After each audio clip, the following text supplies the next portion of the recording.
What it do? How y'all feeling? Welcome to AshnielzRadio. I am your host, Ashniel.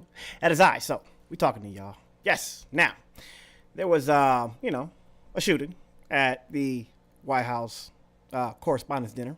And a lot of questions are coming out. And I think we're getting some answers, I believe. But it was kind of conflicting. Some things we knew already. Some things we're just like, what? And what's funny is there's a couple different takes. We have CNN with Will Cain, and we have Fox News with Will Cain, and then we have CNN. And Will Cain is, I guess he's interviewing a Secret Service guy. And CNN is interviewing I guess he was previous FBI agent, or he's one now. And, oh man, I just feel like they just bullshitting us. For real. So, I want to give them the credit. I do want to know what's going on with the case. We all need information. We want to know who the guy is. A lot of them, saying this is a Democrat issue. I heard that the dude was a registered Republican. I don't know. I don't know none of this. I don't know, but I was bringing updates, and this is my update. But as I was watching these two videos, it just seemed like we were being fucking bullshitted again, and it's pissing me off, you guys. It really is. It's almost like we can't get no answers from nobody. So y'all let me know if I'm tripping, because we're gonna go into Fox News version first, of course, and then we're gonna see what CNN has to say.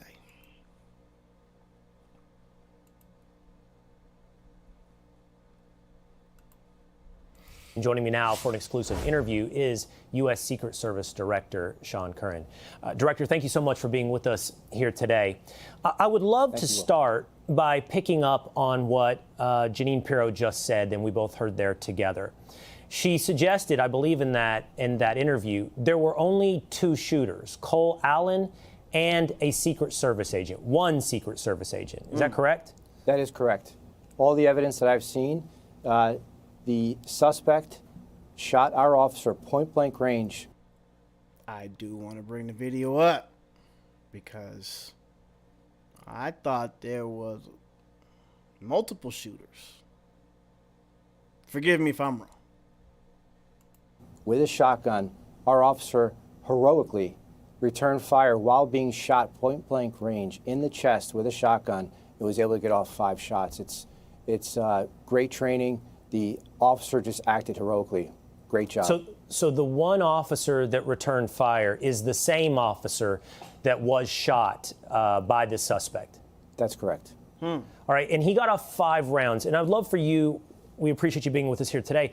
You know this. There's been a lot of questions and criticism around the Secret Service in the wake of this assassination attempt. And I'd love for you to address some of that with us here today. There are people we have seen say, how does he shoot 5 times and never hit the suspect? That's a great question. And you're right. There are a lot of critics out there. Quite frankly, some of them are our former agents that when they did the job, they weren't in the game. If you want to know stuff about the Secret Service, please ask me. I've actually done the job.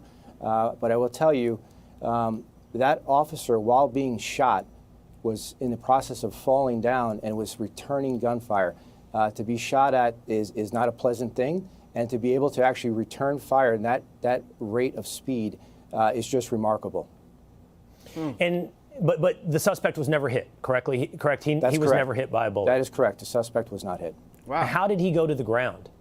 It appears that the suspect hit his knee while being engaged by the officer on one of our magnetometer boxes and began to fall to the ground. That's what appears to be. And Really? At that moment is when officers and agents were able to subdue him and pile on top of him. That's a pretty quick response. He goes to the ground and almost immediately he has officers dogpiling him? It was immediate. It was right at the MAC checkpoint, which was just remarkable, the speed. When you talk about an individual who is determined to do what they do, and that speed, you're talking almost about 4 seconds. Breaking news right now, brand from start new. to finish there. That agent, or I'm sorry, that officer was able to return fire while being shot at, and he was subdued shortly thereafter. That is pretty incredible. Well, hold just on, as a curiosity, Director. Will, because something's not adding up for me personally. Because you said, well, this Secret Service agent said that the guy who shot at the guy was the officer who was shot at.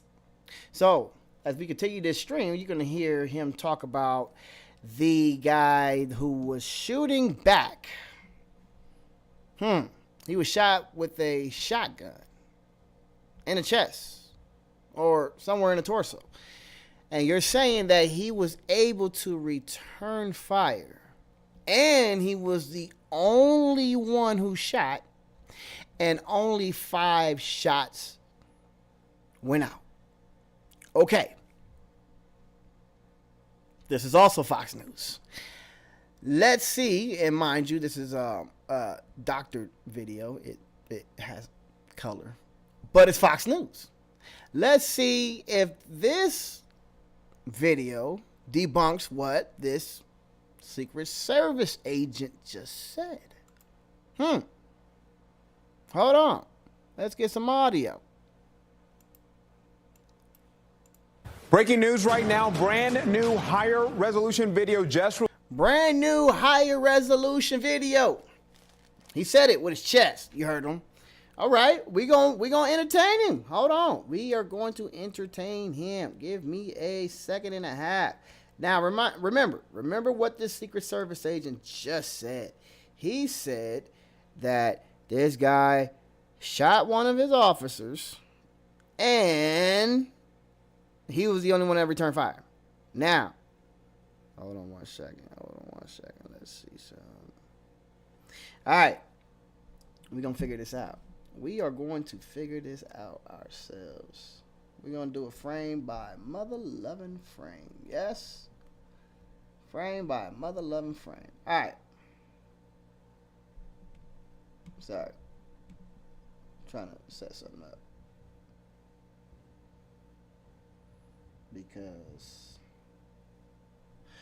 we got to figure this out. Now, this Secret Service agent said that guy was the only one. Okay, so let's play their new high-resolution video. Police showing the moments a suspected shooter stormed past security at the White House. Okay. I see right here in this frame, right? 1, 2, 3 officers drawing their weapon. Now, maybe that's all they're doing. Maybe. I see someone back here running up. But let's say, one of these 3 guys shot the dude running. Because he said one of them shot him.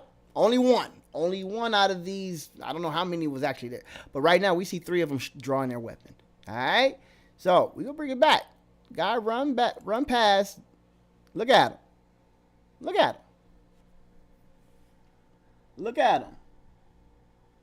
at him. This is Fox News' video.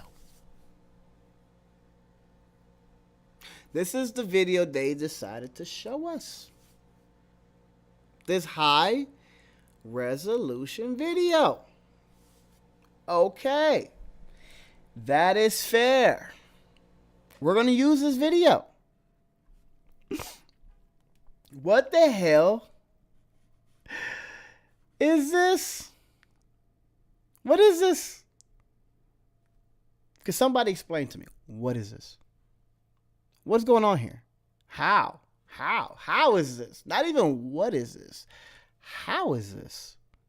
You have 1, 2, let's say, his head's turned. 1, 2, 3, and maybe 4 officers who has eyes on the guy who has a shotgun.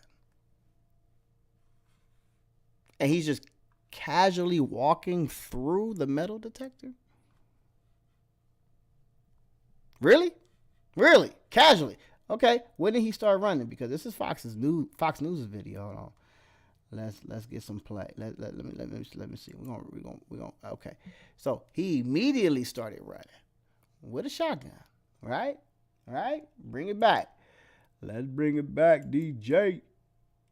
Bring it back, DJ. We're gonna do it in slow-mo.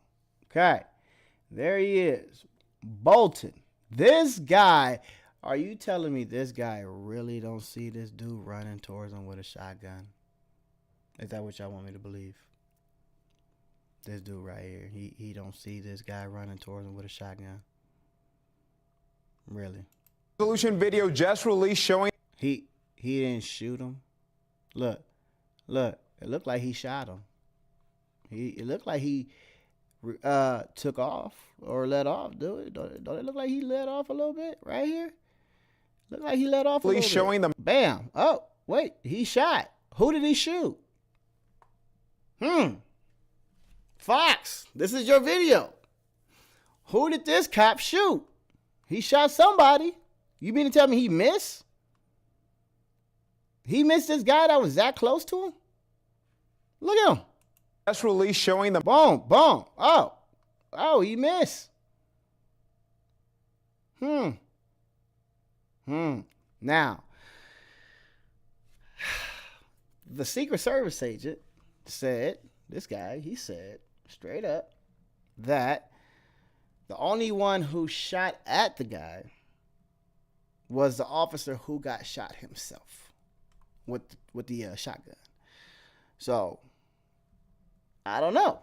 You be telling me this guy got shot right now? Him? He just got shot? He got shot by a shotgun? Let me see. press release showing the moment. Maybe he did. Maybe he did get shot. Let's see. Let's bring it back. Is his hands up? Video just released showing the moments of suspected. I did that. Now, it does look like he let off one shot before he started bolting. Let's see. Video just released Boom, showing. right there. Looked like he let off one shot. And then this officer returned fire. Okay. Now, my question is, Showing the moments of you mean tell me after this cop gets shot by a shotgun, this cop actually starts to return fire, right? These guys see the guy running. Obviously, he didn't get shot. The cop missed. He didn't get shot. These three officers see him running that way. They see him running that way. And you mean to tell me nobody hit him? No, nobody hit him. Now watch this. The Secret Service guy, this guy said straight up, he was the only one that he's the only one that that shot at the dude. Now let's let this play all the way through, because I want to see because I don't believe it. I don't believe it. House Correspondents' Dinner. This video just into our newsroom, released by U.S. Attorney for D.C. Janine. Why is this cop standing like that? Watch this guy's demeanor. This dinner. This video just Watch into this our cop newsroom, stand up. released by U.S. Attorney for D.C. Janine Pirro. It Hold on. Watch how this cop. Look at this cop's demeanor. suspected Look at his shooter brother. stormed past security Look at him standing. at the White House Correspondents' Dinner. This video What? just into What our is that? newsroom, released by U.S. Attorney for D.C. Janine Pirro. It shows images of Cole Allen allegedly shooting at agents while running toward the ballroom at the Washington Hilton on Saturday. Again, we have seen that video before, but this is some higher resolution video, much better quality. We also see from prosecutors, they released this video of Allen trying to walking around, essentially casing the Washington Hilton as well. We understand they released this video moments ago because they're trying to show and prove that Allen shot a Secret Service officer in his vest. Again, that officer survived. Again, as you take a look of him running past there, that clear Hold on, video. Real quick, that clear video. He said it. Because we're going to go back to the Secret Service agent's statement, because he said something about, because Will Kane asked him a question about what he was wearing. So Hold on 1 second. As you take a look of him running past there, that clear video tonight, prosecutors say. Right there. Okay, so remember, when the guy was arrested, he had no shirt on, right? So people was wondering, like, what the hell happened to dude's shirt? Right? We all was wondering, like, what the fuck? It looked like he has a jacket on. A jacket and a red shirt, right? That's what it looked like he has on in this video. And right here at this shot, it looked like they getting ready to shoot each other. So it looked like he did let off on the cop here, and the cop returned fire. Now, let's return to this Secret Service agent's statement, because it's just, I don't know, y'all. Ain't adding up. We're seeing some pictures on our screen. Allen doesn't have a shirt on at the time he's subdued on the ground. Why is that? That's correct. Well, I will tell you also, there were some reports that he was by the stairs. That's incorrect. He was taken down by the magnetometer checkpoint, and for officer safety and everyone's safety, it appeared that there was some type of tactical vest that he was wearing. So those officers again bravely removed that clothing to ensure that he did not have any other devices on him, and then relocated him to another area to get him safely away from the scene. Okay. So that is why he wound up where he was. He was wearing a tactical vest. Also, as we just reported a moment ago, he had a lot of other materials, wire cutters and so forth. Any indication of what he intended to do with pliers and wire cutters? Not at this time. Obviously, the FBI is investigating. They would have more information on that. Okay. He had a tactical vest. Again, he cased. Okay. The Hilton, going to the gym, to the ballroom, and to the lobby area. We are monitoring the situation here as we look at this video and go through it tonight. We'll have much more on Fox 5 DC. They said he had a vest on. I don't know. It looked like he Resolution video had just. a jacket on with a red shirt. Resolution video. You assume he had a vest? I don't know. I don't see a vest. I don't see a vest. I see a jacket. So, were you worried that he may have had a vest on, like a bomb? What kind of vest are you talking about? I don't know, because it doesn't make sense that all this clothing was removed from him.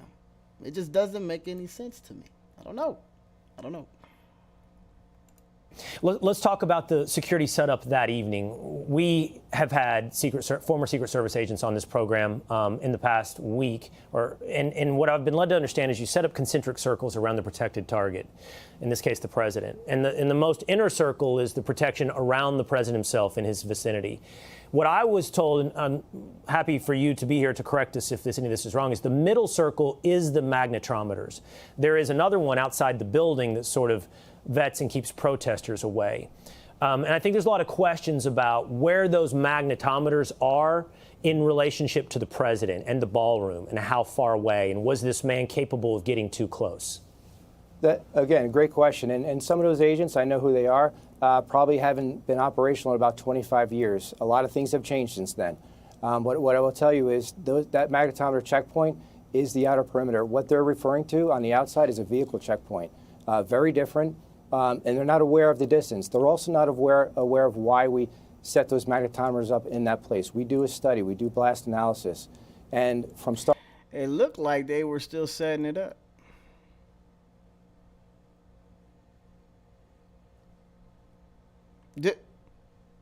Am I tripping? It looked like right now they got one up. They're like, all right, cool. Let's make sure, this one's good, it's working. And they're doing a little troubleshooting. It probably worked. I don't know. We don't know if it worked. But for some reason, it looked like they was getting ready to set up the second one. Like right now. If this is the case, if these motherfuckers was just now setting up the second magnetometer, how long into the party was this event?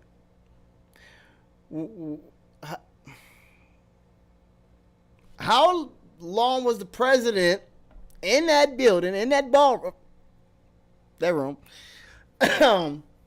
Partying, chilling, drinking, eating. How long was he in there? Prior to this guy running through the first spectrometer. Was he there for about 5 minutes? Did this shit just start? Was he there for about 20 minutes? Was he there for an hour? No matter how long Trump has been there, why the fuck are you guys just now setting up the second spectrometer?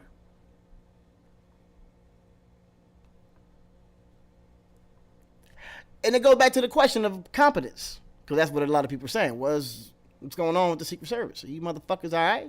Confidence, right? Something's wrong with y'all. You even hear Piers Morgan panel talking about DEI problems, right? Talking about, oh yeah, maybe so many women and black folks in control. The Secret Service could not protect the people.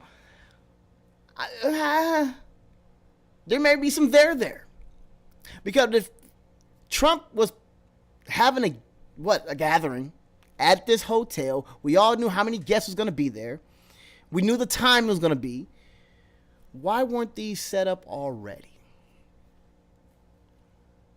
Why weren't they set up days ago?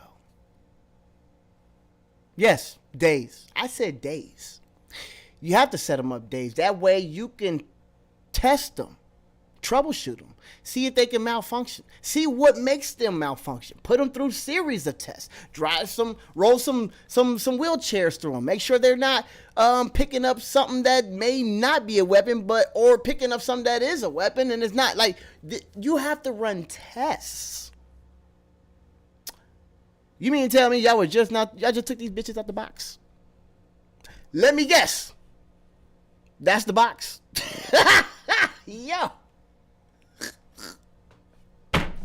Yo, is this the Pelican case that these spectrometers just came out of, bro? Oh my God. Yeah, competence. I don't know. Start to finish, you're talking almost 355 feet. From magnetometer to podium, that's almost 120. Magnetometers. I don't know the name of them. Magnetometers. They're magnetic tometers. Yards. That's a long distance to get to. So 120 yards from the magnetometers, did you say to the stage where the president sat? Well, there's also you're talking two separate floors. So you're talking the terrace level is above where the ballroom was, and there's 3 terrain features in between. So from the magnetometers, you have some hallway, and then you have to ascend one set of stairs to a platform, to another set of stairs, down, around, to a double set of doors that would lead you into that ballroom. That's a long way to go. And I would presume, Director, that along the way, were he able to get further than he did, he would still be encountering other agents along the way?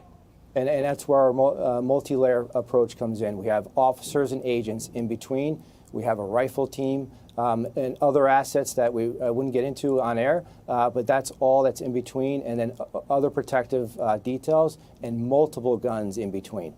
Okay, then let's address the hotel. There's been a lot of conversations about the fact that he was checked in. So the president was down and around in the other floors by down yonder, right? Now Wolf Blitzer said, this is what Wolf said. He said he went to go take a piss, right?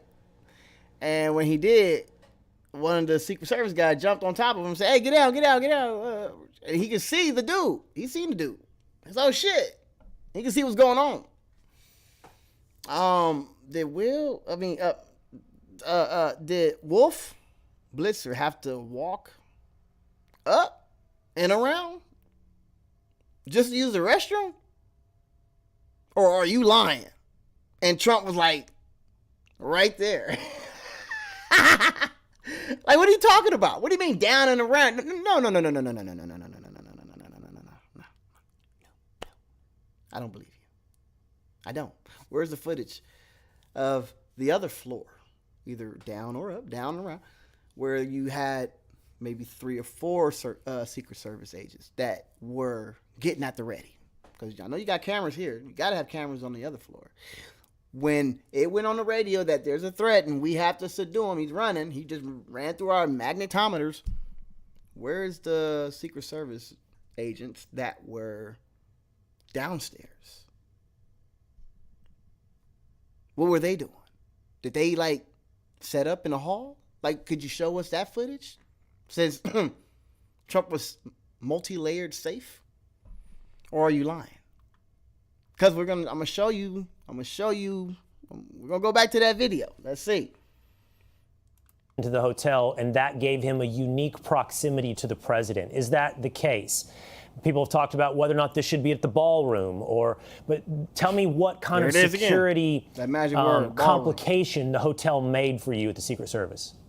Well, I'll tell you, it's two separate sites. So you have a ballroom, and then you have a hotel, and in between you have a breezeway and a hallway. So it's two separate sites, and you have to traverse through, which is why we do what we do.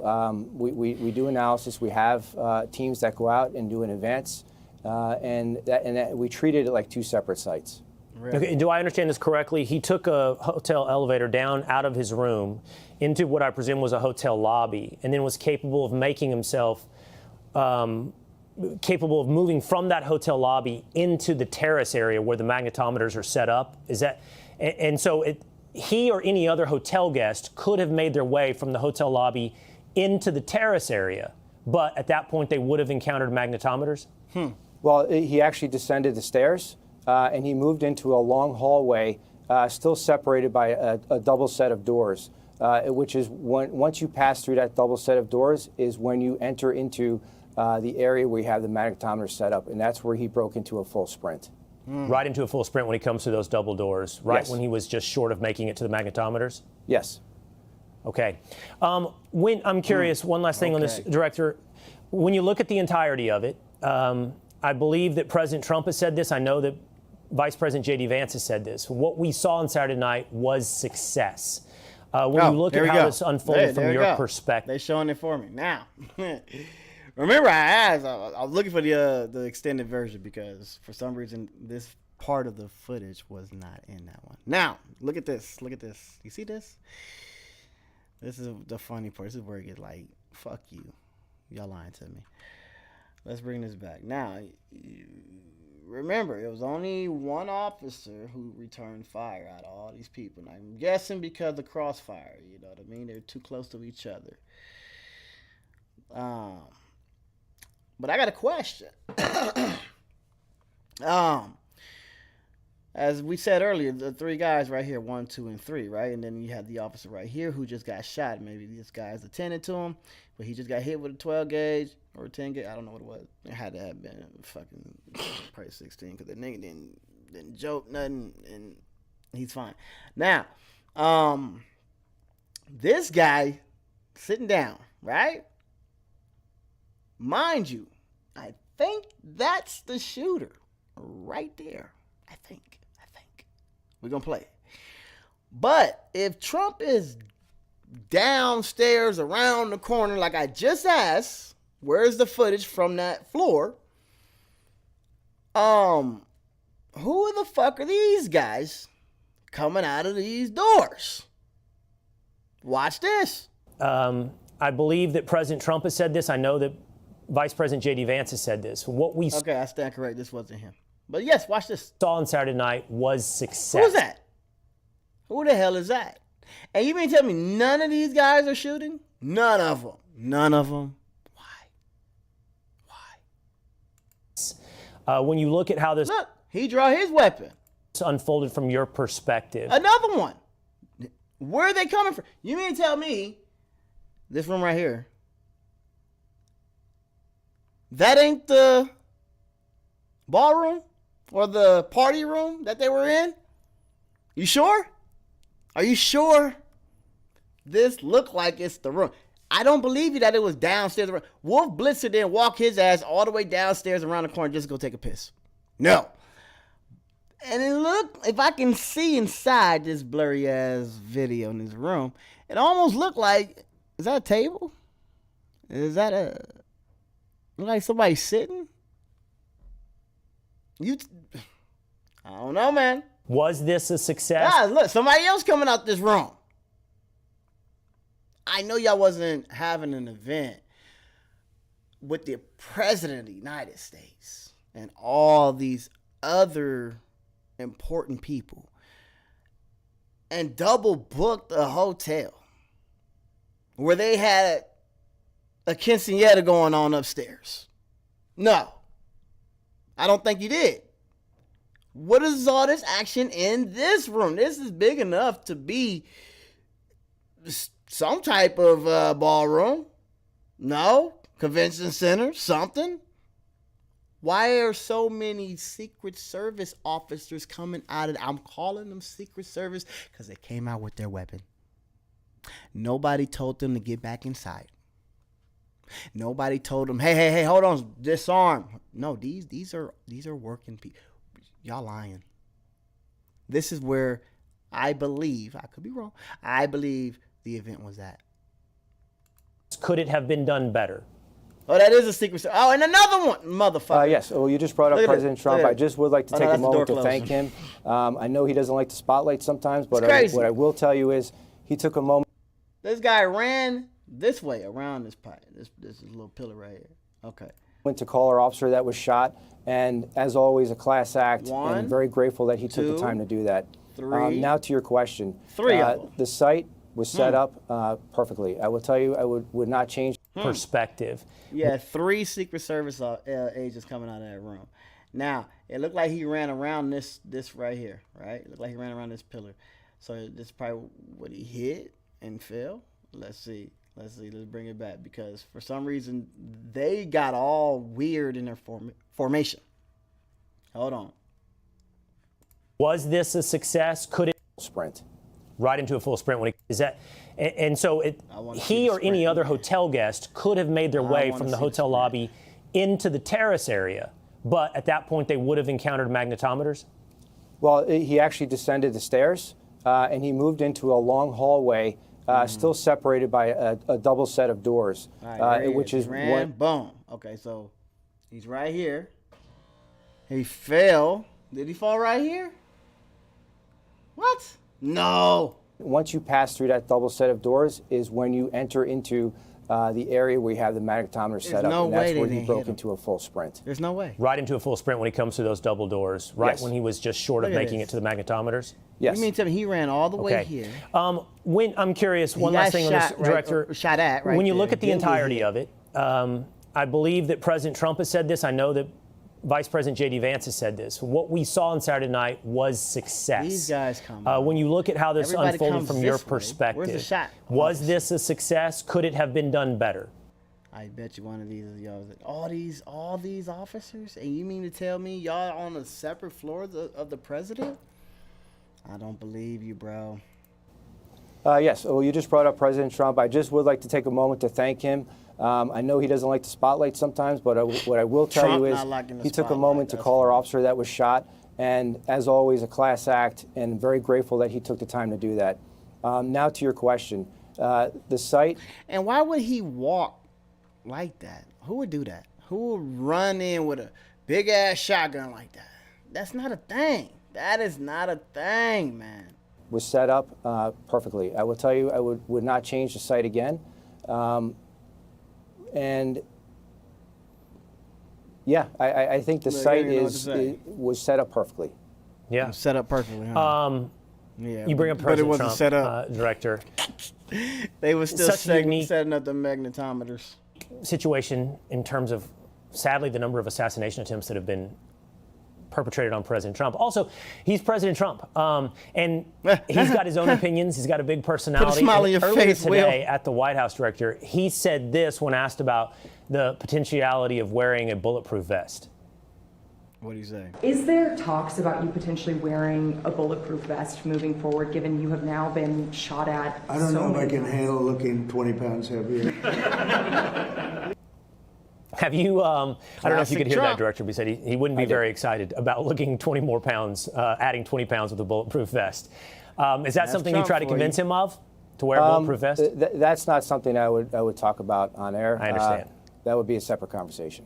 I understand. The president brought it up today. We thought maybe that would be an interesting perspective that he brings to the table. Doesn't want to look overweight.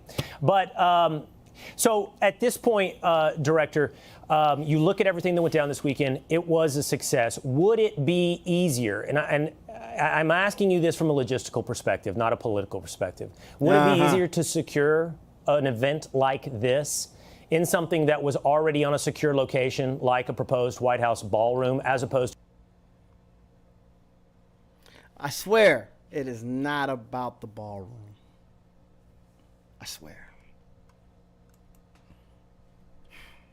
to a public venue like a hotel?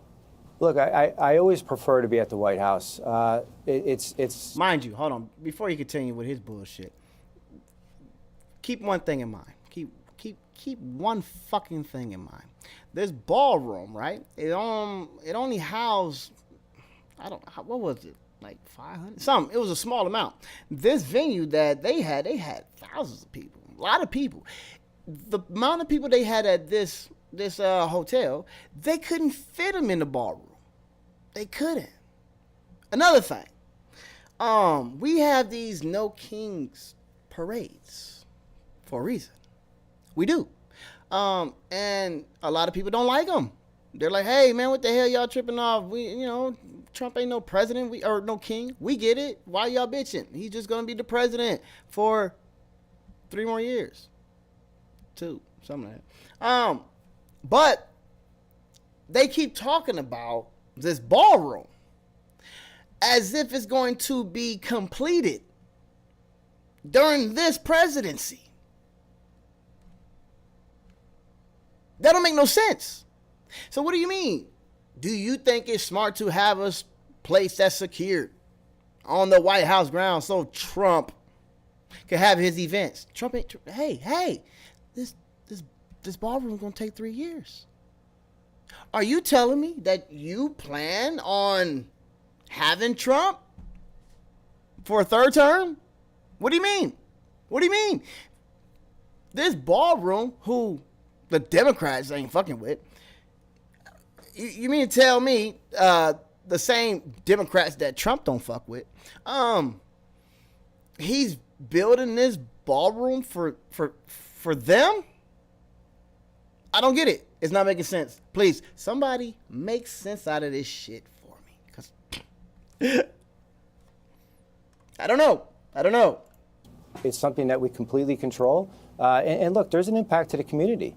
You know, when we do these sites, there is an impact to not only traffic but the community, and there's budget concerns there.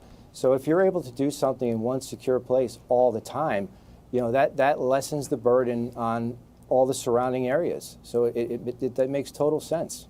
Right. I want to leave you with one last thing. I brought up the vice president. And he got the okay. Yeah, I think the ballroom makes sense. We'll set the table for the ballroom narrative. That's what everybody's been saying. I know y'all seen all the right wing commentators. They had the same statement. Oh, Trump need the ballroom. I don't want to hear nothing about the ballroom. That's why we need the ballroom. Will is just continuing it, right? So now he had this Secret Service motherfucker come up here to say, yeah, that might be a little important for us.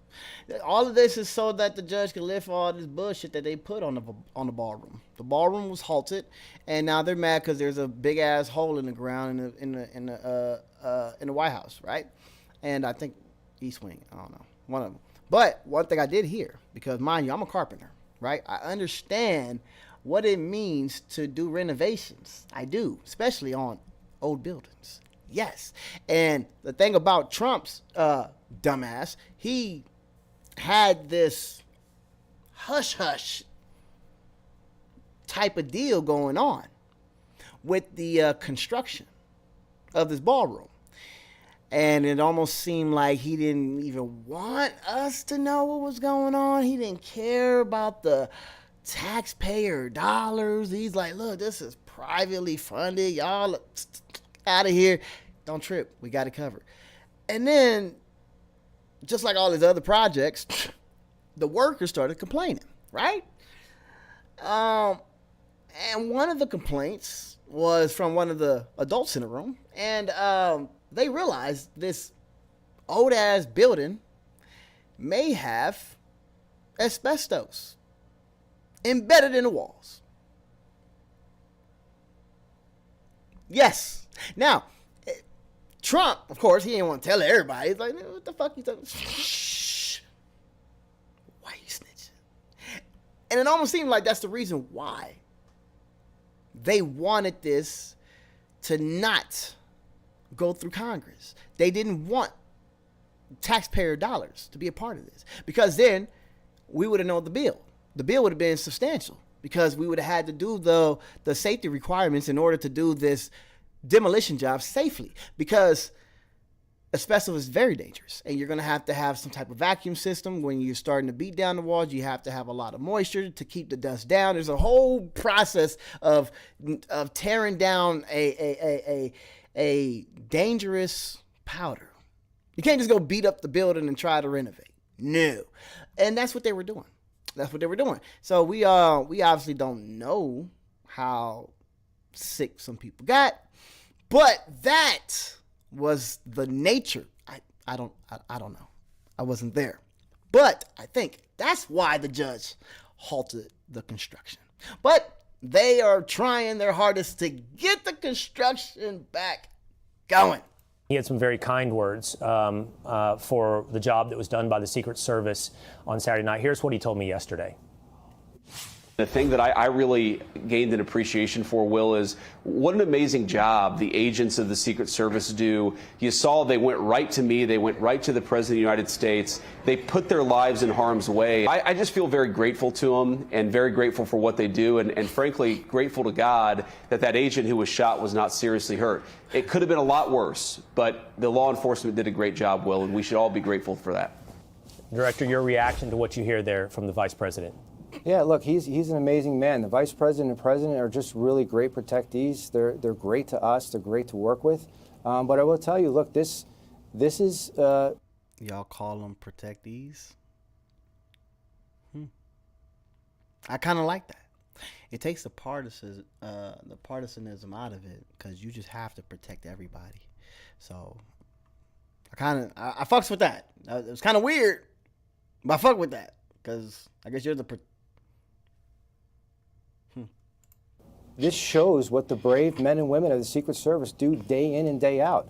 It's an amazing job that they do every day. Usually goes unnoticed, and it's a hard job. It's a hard job on everyone's life, their personal lives, and yet they still show up. They're patriots. They want to protect That's this when you nation. fail. Thank you, Will, for showing when you fail. I'm grateful to be able to work with these men and women. They're so brave, and it's incredible. Well, Director Curran, we appreciate your service. Right. And that was his take, right? So I'm listening to it. All right, whatever, bro. Some of that shit didn't make no motherfucking sense, especially when I started looking at the video and I'm starting asking these questions, like how the hell was all these Secret Service in this random room? But that wasn't the room that the event was in. It's all right, whatever. He said Trump was in no danger. He was downstairs around the corner, so don't even trip. Multiple levels of protection. And then we went into CNN, and CNN, they had the same take, kind of, not really.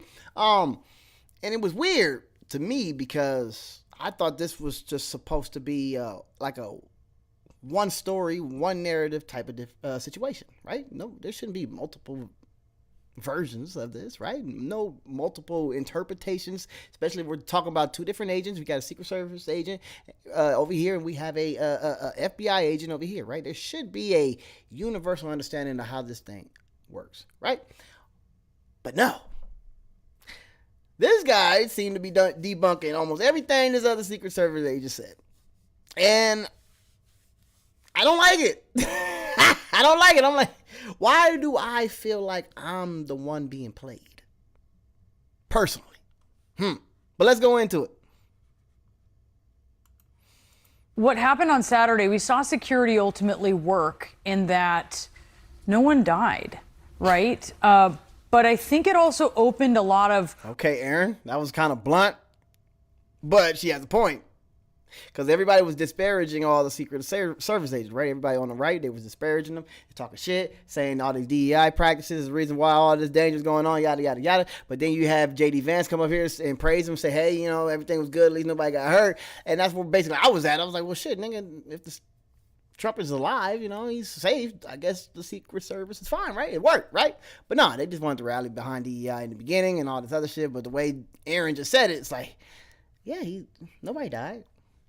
Why are we tripping off of him? What ifs? What if this gunman hadn't been alone?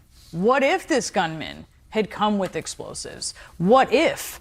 And that was really but for the grace of whatever this man, this suspect, chose to do, right? So what kind of questions now does Secret Service have to be brainstorming for the kind of can of worms that this opens up? Yeah, I'd add to the what ifs. What if he had accomplices outside as everybody was coming out and surging onto the sidewalks and somebody was waiting to ambush them? So what's the next step moving forward, particularly if we want to do this again in 30 days? First, you got to reconsider having that many people in the line of presidential succession sitting in the same room, number one. Number two, you've got to consider moving your hard perimeter farther out, even onto the street, so that your so-called mag and bag operation, the magnetometers, the checking of bags, takes place as far away as possible, so that if something goes bad, it happens as far away from your protectees as possible. Your mag and tag. I like that one better than the magnetometer. They should be far away from wherever the event is at. That way, if something do happen over there and you caught a weapon, it's nowhere near the event. I wonder, should they have been set up already? That's my question. And two, I believe that room that they came out of was the event. I do. But that's just me. And if I am correct, this gentleman just said that is the wrong way to do it. Those magnetometers supposed to be far. 3, you should be reconsidering this idea of a paper ticket that you flash at somebody and get in. I have seen greater security at the after parties for this dinner than I have for the dinner itself. Electronic code on your phone, QR codes, double checking your ID with your phone electronically, 2 sets of mag and bag. I've been in after parties where the mag and bag happens on the sidewalk. So all of that needs to be reconsidered. And then the obvious, why are you having this event in a fully operating hotel with 1,100 guest rooms? Yeah, that is a considerable security consideration. I also... Well, think about that. Why? Why are you having this party in a popular hotel?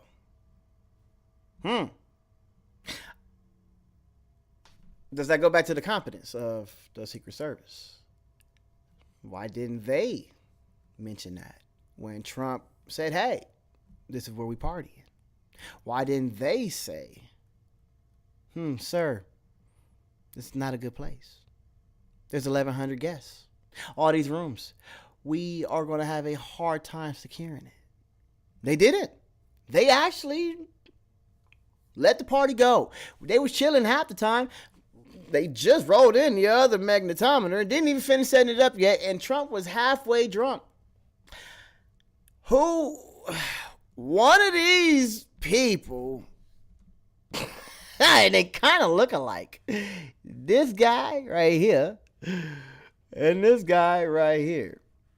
Somebody's lying, or somebody has a different way of operating when it comes down to security. And to be honest with you, I'll pick sides later. But they are on 2 different pages, and that is concerning. I wonder, Frank, what you make of these initial 3 charges, including an attempt to assassinate the president.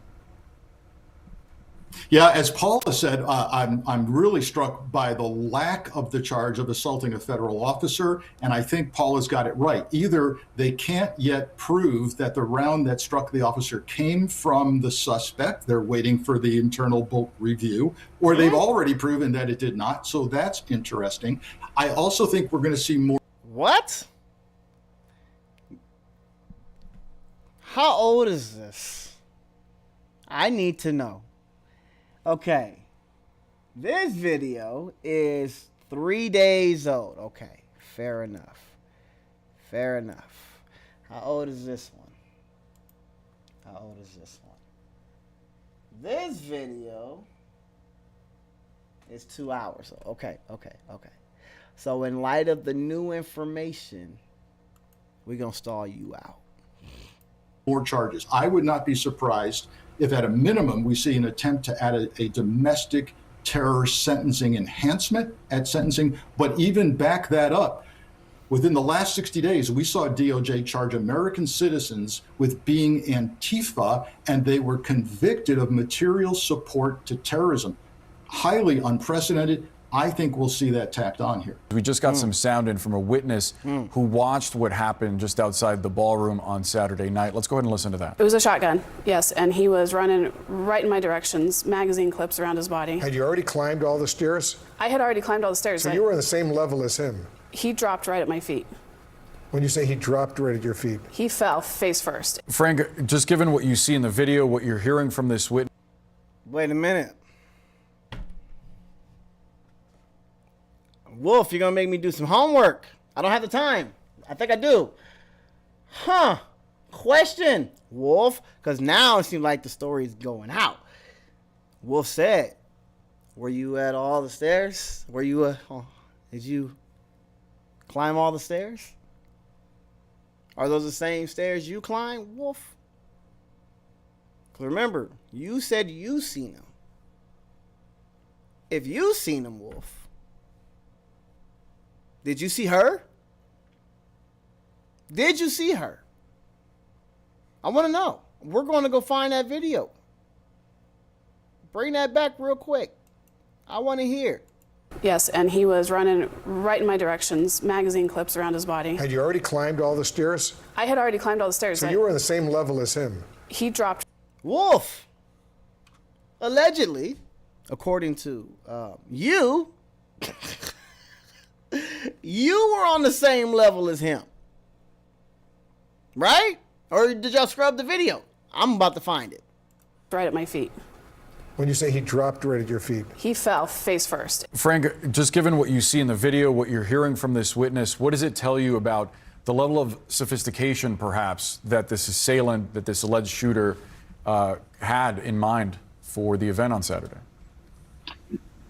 There's an interesting dynamic between the level of planning and premeditation that appears to have gone into this. He got a room at the hotel in advance. He planned to take his train all the way across the country. He chose a shotgun with buckshot. A great deal of thought reflected in the manifesto about what he's about to do. Yet, in the execution of it, I see far less sophistication. I mean, he appears to have thought that he was going to breach security and get all the way in and execute his plan against the protectees. I'm sorry. I can't let this slide. I need to know.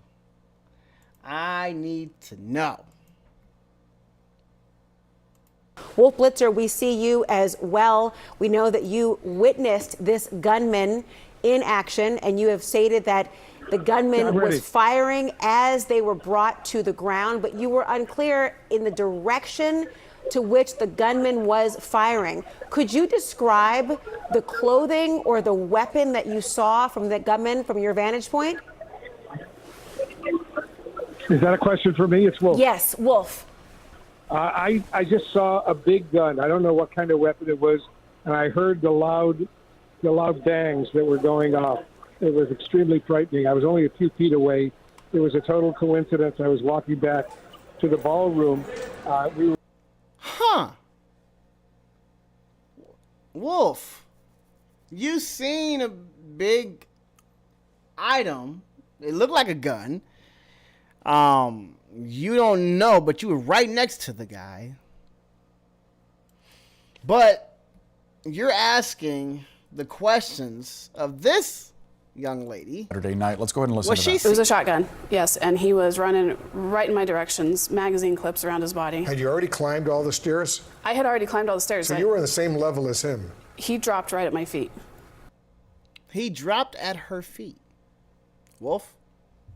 Meaning, he was done running. At that point, that's when he got apprehended, according to reports, right? Nobody shot him. He fell. He tripped, and they got him apprehended. Y'all didn't see each other?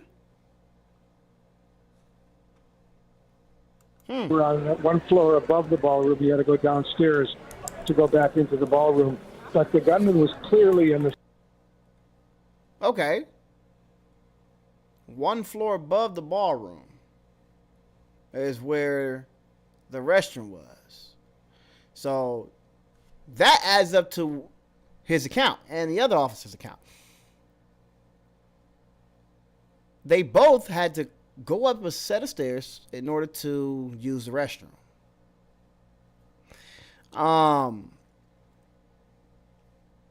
If he's seen the gunman and she's seen the gunman, shouldn't they have seen the same shit? How does her, huh? Wolf, how do you not know what she know? Let me continue. secure side of the metal detectors. I don't know how he got through, if he got through, if he had been there earlier, but he was armed, he was firing, and police were there, and they were on top of him within a minute or so, and then they were on top of me to protect me as if I could have been shot too. So it was just a very... What? So, Wolf, did you ask her if she seen the police on top of you? Directions, magazine clips around his body. Yes, and he was running... Magazine clips around his body. Who watched what happened just outside the ballroom on Saturday night. Let's go ahead and listen to that. It was a shotgun, yes, and he was running right in my directions, magazine clips around his body. Had you already climbed all the stairs? I had already climbed all the stairs. So you were on the same level as him? He dropped right at my feet.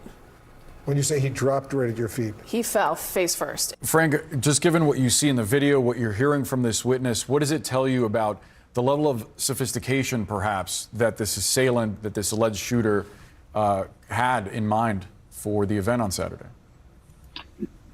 There's an interesting dynamic between the level of planning and premeditation that appears to have gone into this. He got a room at the hotel in advance. He planned to take his train all the way across the country. He chose a shotgun with buckshot. A great deal of thought reflected in the manifesto about what he's about to do. Yet in the execution of it, I see far less sophistication. I mean, he appears to have thought that he was going to breach security and get all the way in and execute his plan against the protectees. And that didn't happen. So, two things can be true at the same time. There was a lapse in security that he exploited, but there was a success story in that he was taken down far enough away from the protectees. Chief Gaynor, you know what security situations like this are like. You've had so much experience here in dealing with major events. Wondering what you think about what happened here. Did it actually work as intended? Because the suspect didn't get all that close to the president, or in your view, was the security insufficient? Well, number one, it worked because no one was injured, apparently, besides the Secret Service officer and the offender himself. But getting kind of close and almost close is not good enough in the business. So I am confident that the Secret Service and others involved will take a close look at what went right and what went wrong.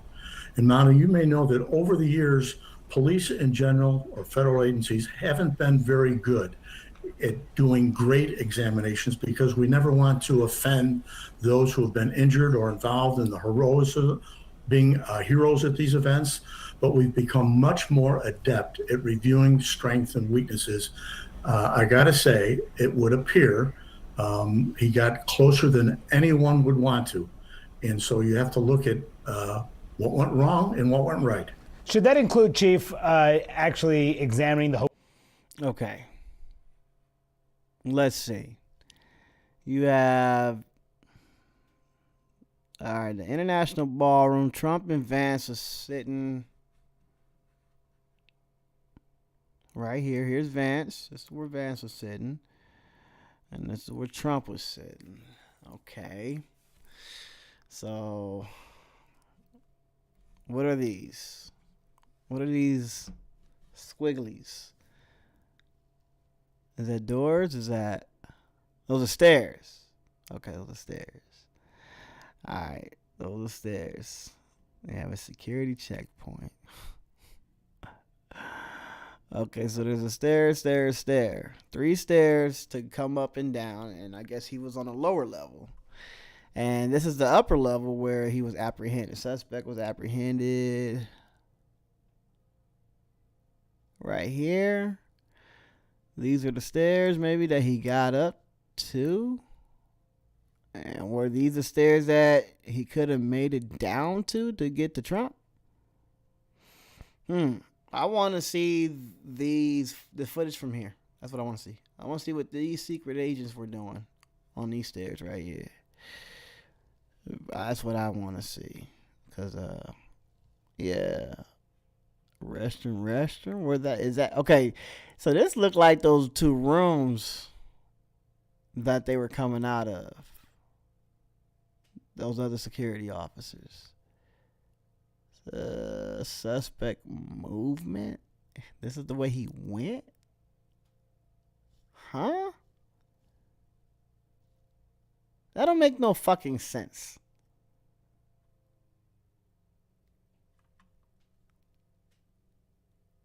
Huh. Okay. So, what is this? Is this the restroom? Or is that what that is? Is this the restroom that Wolf was at? And the suspect was apprehended here. So that means that the rooms that we seen those officers come out of, that was these rooms right here. If he made it all the way past, because this will be where he shot. He must have shot the officer somewhere here, went past, and got apprehended right here.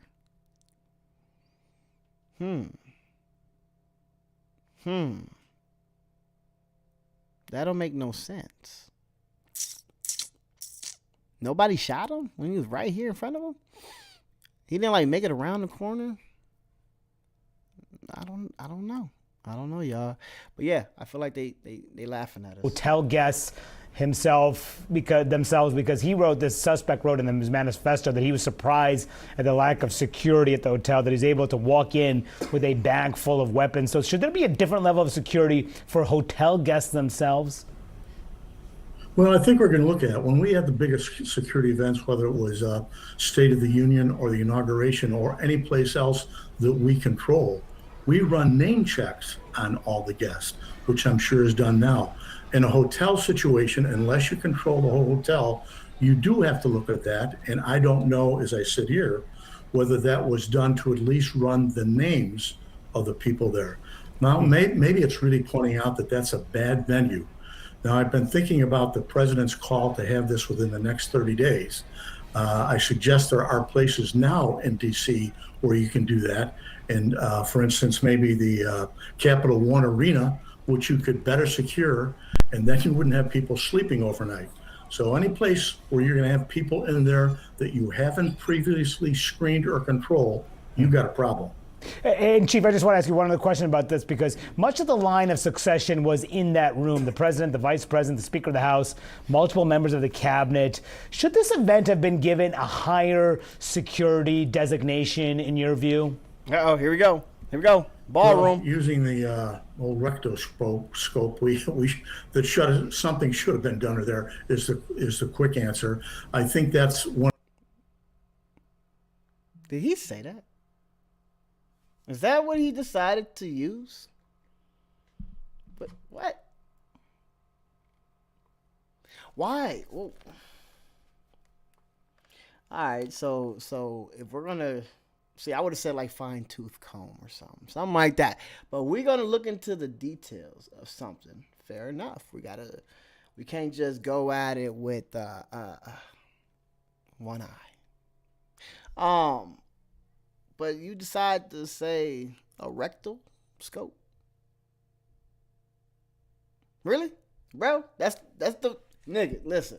He probably just had his 13th colonoscopy. He just traumatized. That's what we're gonna call it, because I don't know why you would use that term. Never heard of somebody using that term to define something to look deeper into. Lord, stop. The reasons that you wouldn't have the event there with this little background that probably was done on people at the hotel. So I don't think it should be had there. I think there are better ways to secure it, and they should second guess having all their survivors or people you want to survive in that one location. And Josh, the president is using this incident to bolster support for his call for a new White House ballroom. Is that the answer here, only having the president attend major events at the White House? Is it possible to properly secure every place the president goes outside the White House? Well, it's a good question. I mean, obviously, the whole ballroom issue has an entire political component, which I'll leave to your panel of experts. But purely from a security standpoint, I don't think you're going to have the president do every single event in one place. I mean, this is a president, obviously, who travels across the country, indeed across the world. And so that would definitely provide additional security to have that within the White House compound and all the accoutrements of the Secret Service that come along with it on a daily basis. The question is that realistic that you have a president who's simply in one location? I think bottom line for me, Manu, is that we are facing two realities here as we look back on that incident. It's a very scary incident on Saturday night, and that is we are a nation where no place is seemingly immune to gun violence. That can be true. And also a second reality is that if you look at the Secret Service, their primary job is to protect the president, the vice president, and those protectees, which they did here. But there will be a review, as the chief said, to look at, what was the safety like for everyone else who was in attendance at this event, to include everything that he mentioned there. There's a question about maybe you move back that initial checkpoint to provide a little bit more room. I mean, we saw the gunman on that CCTV video just at a dead sprint running past that.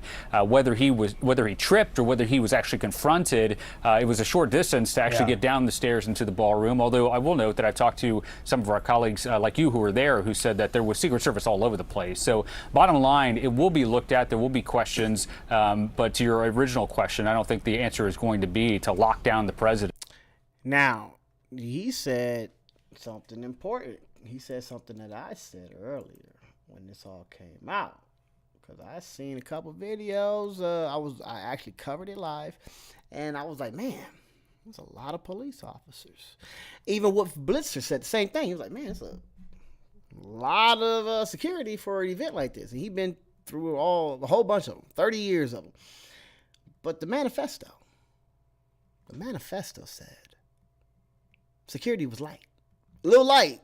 He was like, man, he was laughing at the fact that there wasn't too many officers there. But we seen the video. We seen that motherfuckers came in armed to the teeth.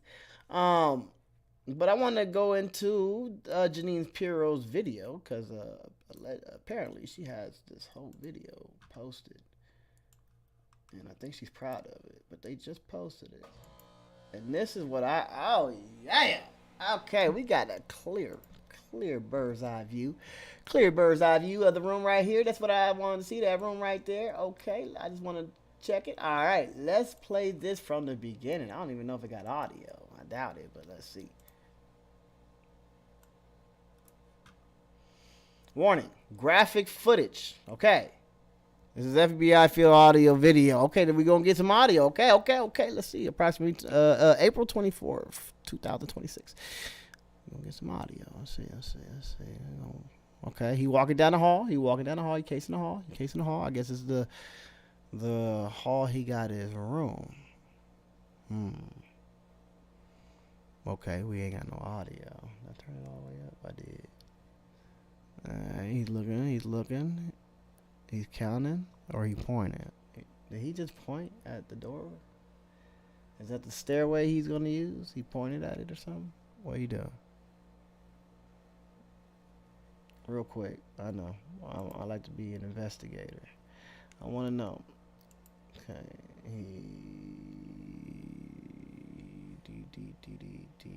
I want to see something in conjunction to something.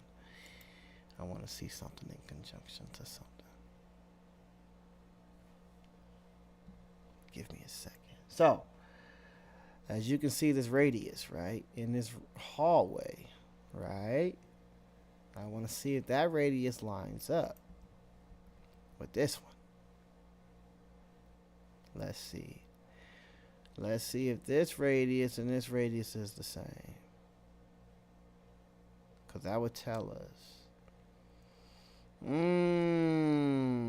That's what that is. So these stairs, okay, is this radius. Let's see if this radius and this radius of this hallway is the same. So you have these doors right here. You have a door right here and a door right here. And this seems to be the door that he pointed at. And allegedly, they said that he accessed that level of the floor through the stairway.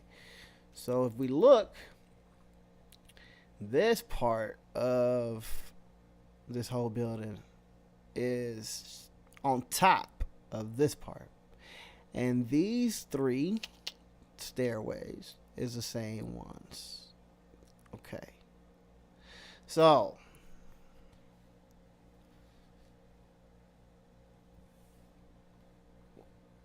where is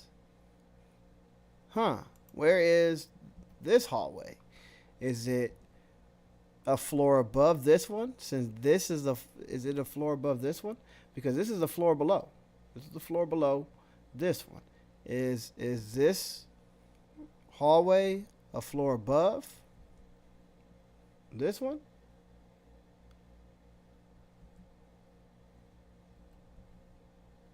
I think so. So I'm trying to look at these doors that happen to be across from each other. You got a door here and a door here.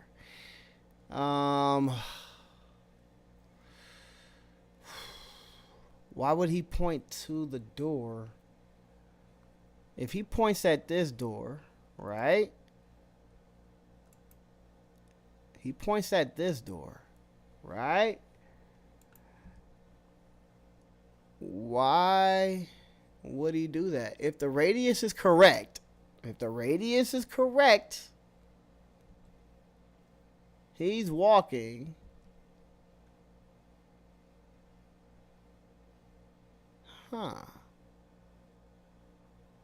this way.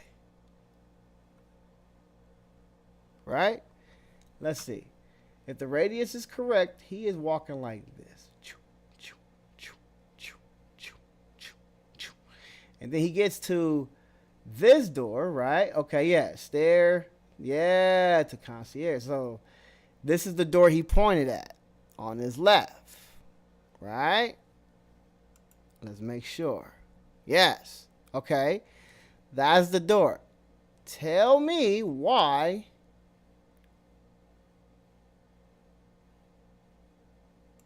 security at the hotel.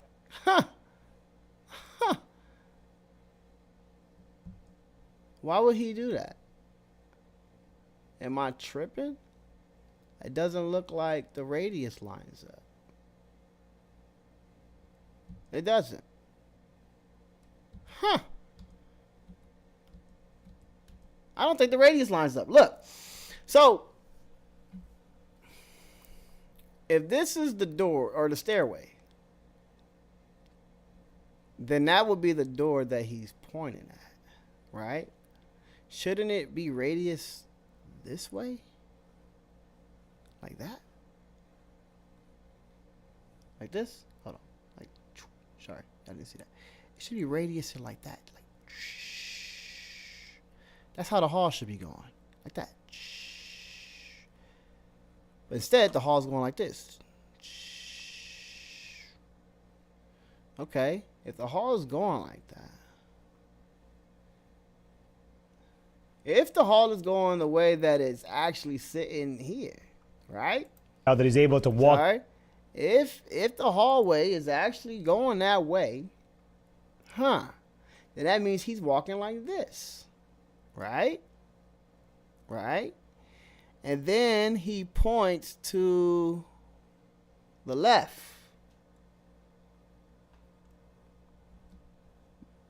Here, which happens to be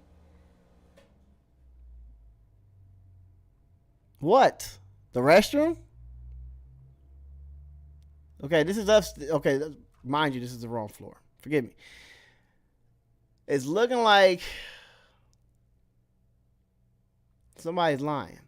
Because if all three of these stairs, right? This is the bottom, this is the middle, and this is the top floor. This would be the door. This would be the door that will lead to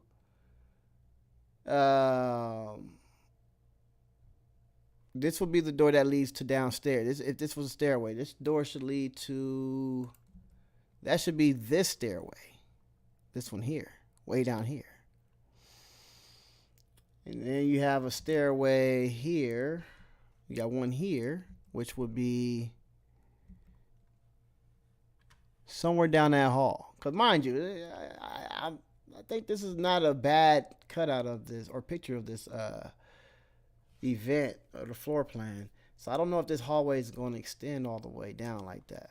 I don't know. I think these three stairways are in conjunction of this right here. So it look like you have a door here, and another door. Sorry, I can't see that. You have a door here, and a door probably around that corner as the radius gets strong.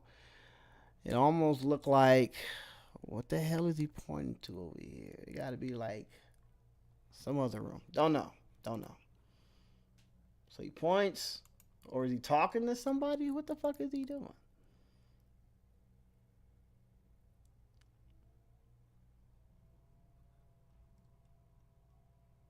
Okay, so he walks inside the gym. He uses his key. He uses his hotel issued key. Right? He's struggling. I guess he can't get into the door. He finally got in.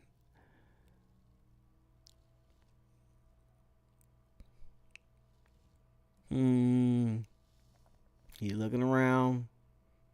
Mind you, this is just the gym. You got a young lady sitting right here. I don't know. Oh, okay. They start talking. Where's the audio? We can't get no audio.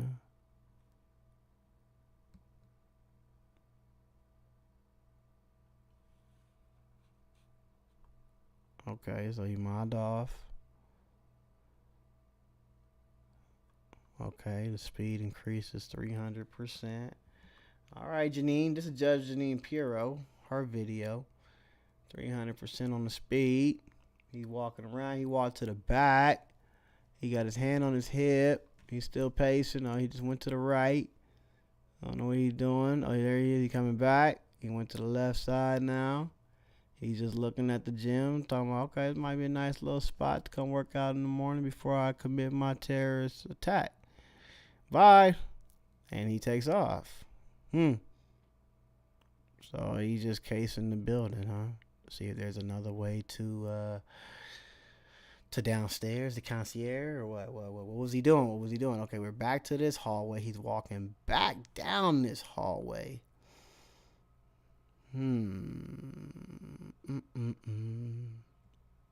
But he got that old ass Jefferson walk when your hands swing behind your back. Yeah, he got that walk, boy. That walk right there.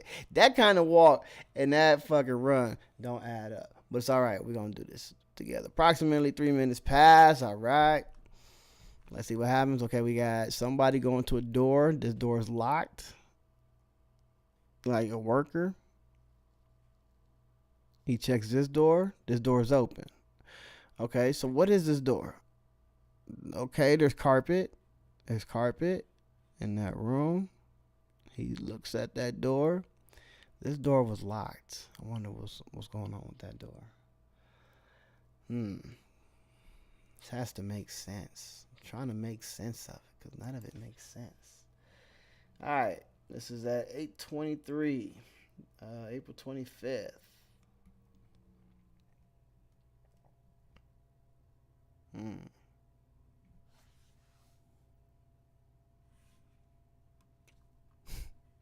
Okay. Now he has his trench coat. He has a trench coat on now this time. Walking down the hallway. I think this is that the day? This is Saturday. Hold on. What does this say? Okay. 20. Okay. Huh. So this is the 25th. Let's make sure the time adds up. We don't trust Janine. We trust nobody. I don't see the time add up. 8:23. All right. Yeah, she's right. It's 8:23.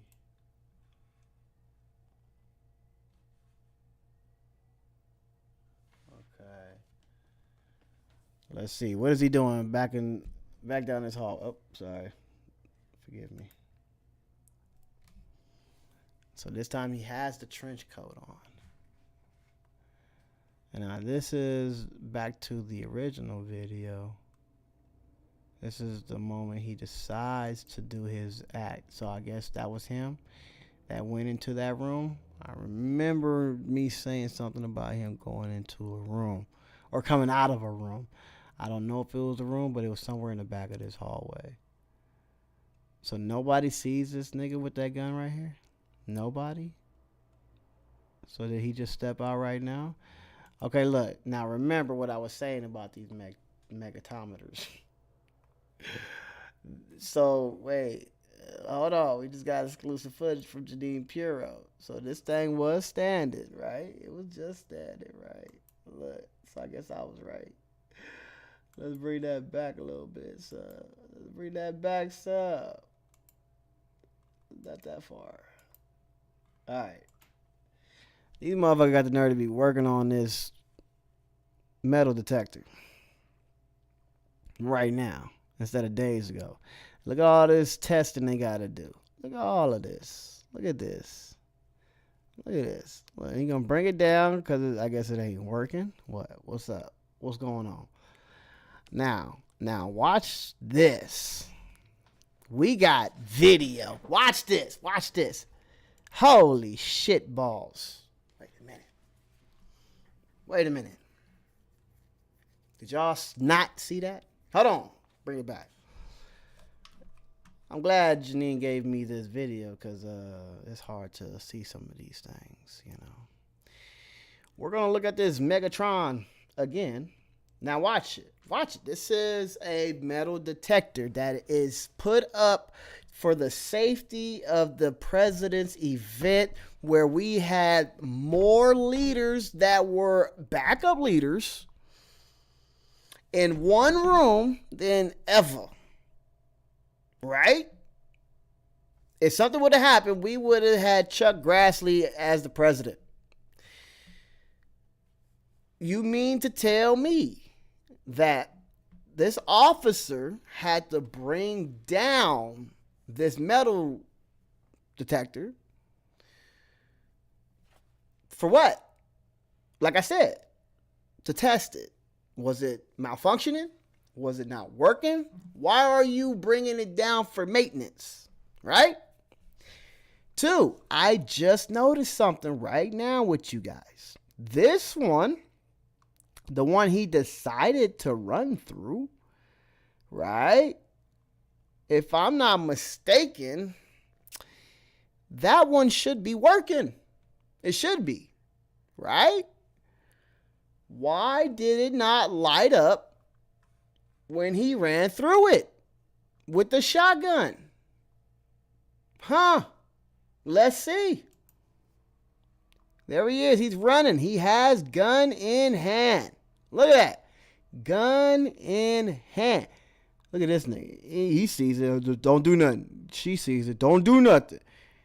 This motherfucker, I would say back turned a little bit to the left.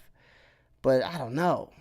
I have one eye. My peripheral would have seen this dude running to my right, right? Because he's back this way. He's facing this way. I would have seen the guy running to my right. Ain't no running. Ain't no running. Hey, ain't no running. Why are we running? Number one, the fuck are you running for? You appear to be a threat if you're running in this kind of place, in this setting, right? So there's no reaction by these people, but there's no reaction by the metal detector. Watch this. Okay, he ran through. He ran through. He ran through. There's no beep, beep, beep, beep, beep, beep, no red lights, no nothing. Nothing? Are you sure? Were they both unplugged? Did we unplug them both real quick? Oh, excuse me. Did we just unplug both of them real quick to see if one is working? Like, did we have to unplug it because we had to troubleshoot the other one that we just laid down? What the fuck is going on?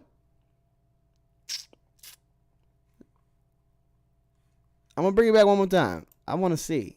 I could be mistaken. This is where both of them are standing side by side. Okay? Look like this officer here is working on it. He brings it down. Another cop walks in. Hey, there go that DEI cop, female cop that they were talking about. He brings it down. He's still working on some pieces. Oh, like he has a wire in his hand. I guess this one is not powered in, so he's about to fish all the wires through. And now here comes the guy. What is up with this one? This one right here. He just looks suspicious to me, like the worst actor. He looked like the worst actor of the whole thing. So he goes through the metal detector. He aims at this cop that I'm in front of. And nothing.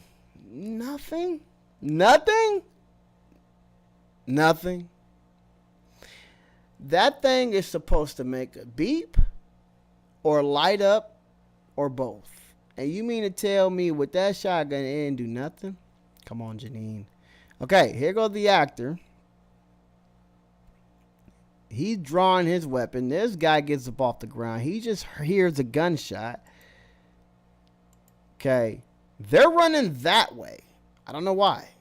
I guess that's just hotel security. They're not armed and they're scared. Maybe. But they're running that way. And these... I don't know. It's bothering me, man. It's too many different outfits.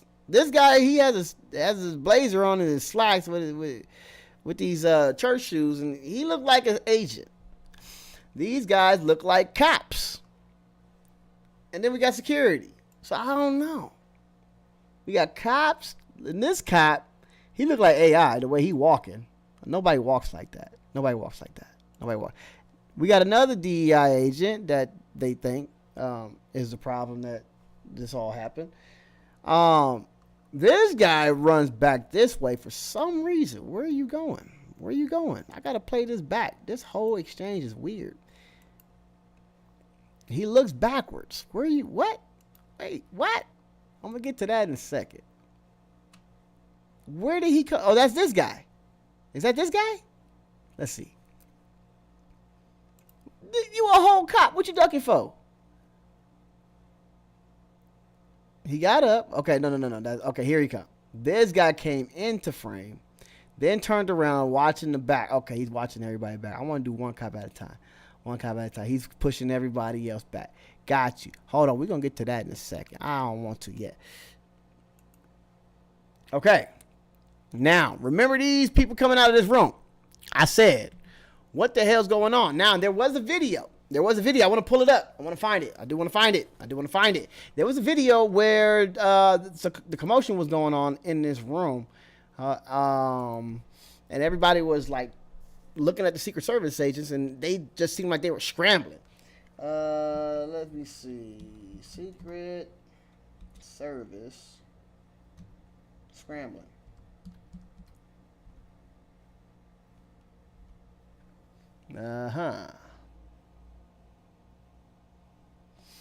Let's see. Because if this might be the room that they were in.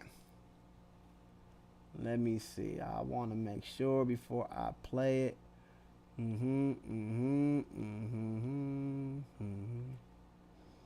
Okay. Right here. All right, let me see. Let's see. I don't know yet. Hold on. We're going to blow that up. Let's check and see, because we got to figure out this room right here. I want to know what this room is. Okay, so.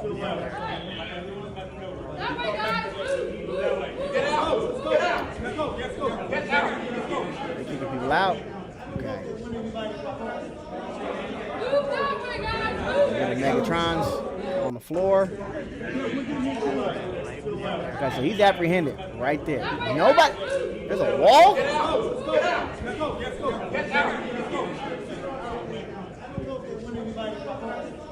I don't know if they want anybody recording. Where's that video? This way, kids.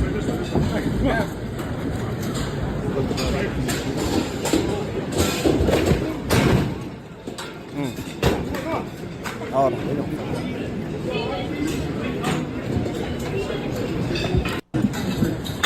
Part of being a secret. Yeah. Oh, you are. Yeah. Okay. Well, so a lot of people complain that the soles of their sneakers turn yellow over time. Today I found these Air Force Ones on my second floor. Well, the sole's yellower than dirt, man. And I saw potential, huh? Look at that potential. Oh, but the price is 50. How much? A little jackpot. Well, so I'm gonna find it later. Cause there's that video where the service was acting a little crazy. You get what I'm saying? That's how. And they couldn't. Part of being a Secret Service agent on the. They didn't know where all the action was coming from.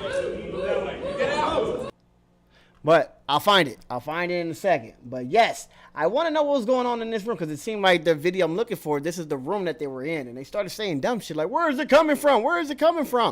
And I was like, y'all not on the radio with each other? Like, trying to, like, communicate with the people who see it?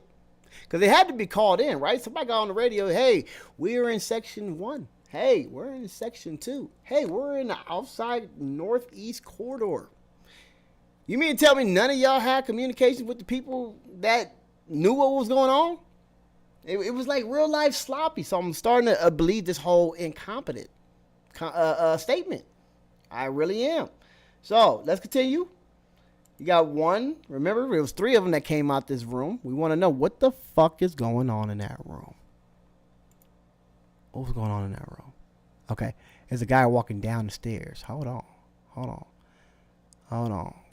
2 guys. Wait a minute. That's more guys than it was the first time. Janine, did you just loop this on accident? I think she looped it on accident. Because we only seen 3 guys the first time. We got 1, 2, 3. One guy going down the stairs. 4, 5, 6. Huh? 6 people came out of there. 1, 2. Hold on. Let's make sure she didn't loop this damn video. You know she's sloppy as fuck. She alleged drunk. She on a job drinking and shit, trying to put videos together. Okay. All right. So first one got his gun drawn. Second one got his gun drawn. All 3 of these. This AI cop weirdo. He's the only one in the back. You got this cop that don't mean nothing, because he's going to turn around and make sure that nobody's ambushing him from the same place that the gunman came. But they said that only 1 cop shot. None of these cops shot him. None of them. So this is that female that was yelling in the other video. Okay, I get it. This was the female yelling in the other video. Okay, let's get some more audio. Oh, no, this never had audio. Okay. More cops coming out of this room. 1, 2, 3. All right. Now, playback speed is 35%. It's decreased to 35%. So she's going to slow it down. All right. So this is the same shit slowed down. Now, again, remember what I said. For some reason, this thing isn't working either. Look at them run through. No beep, beep, beep, beep, beep, beep. Nothing. Thank you for pausing it for me, stupid. Nothing. There's a shot fired. He shoots back. He jumps out the way. He got the Michael Jackson stand. He pulled his gun. Look at them feet. That's that feet work. 1, 2. He pulls his gun out. You mean to tell me he does not shoot? He does not shoot? Oh! Did I just see that? No, I didn't. I didn't just see that. No, I didn't. Help me, God. I didn't see that. 2. I didn't. Okay. Thank you. Okay. Let's make sure. I did not see that with one eye. One more time. Something's fucking with my eye. The way this cop moved and this cop moved, they moved the exact same way. Same feet, same boom, boom, boom. Okay.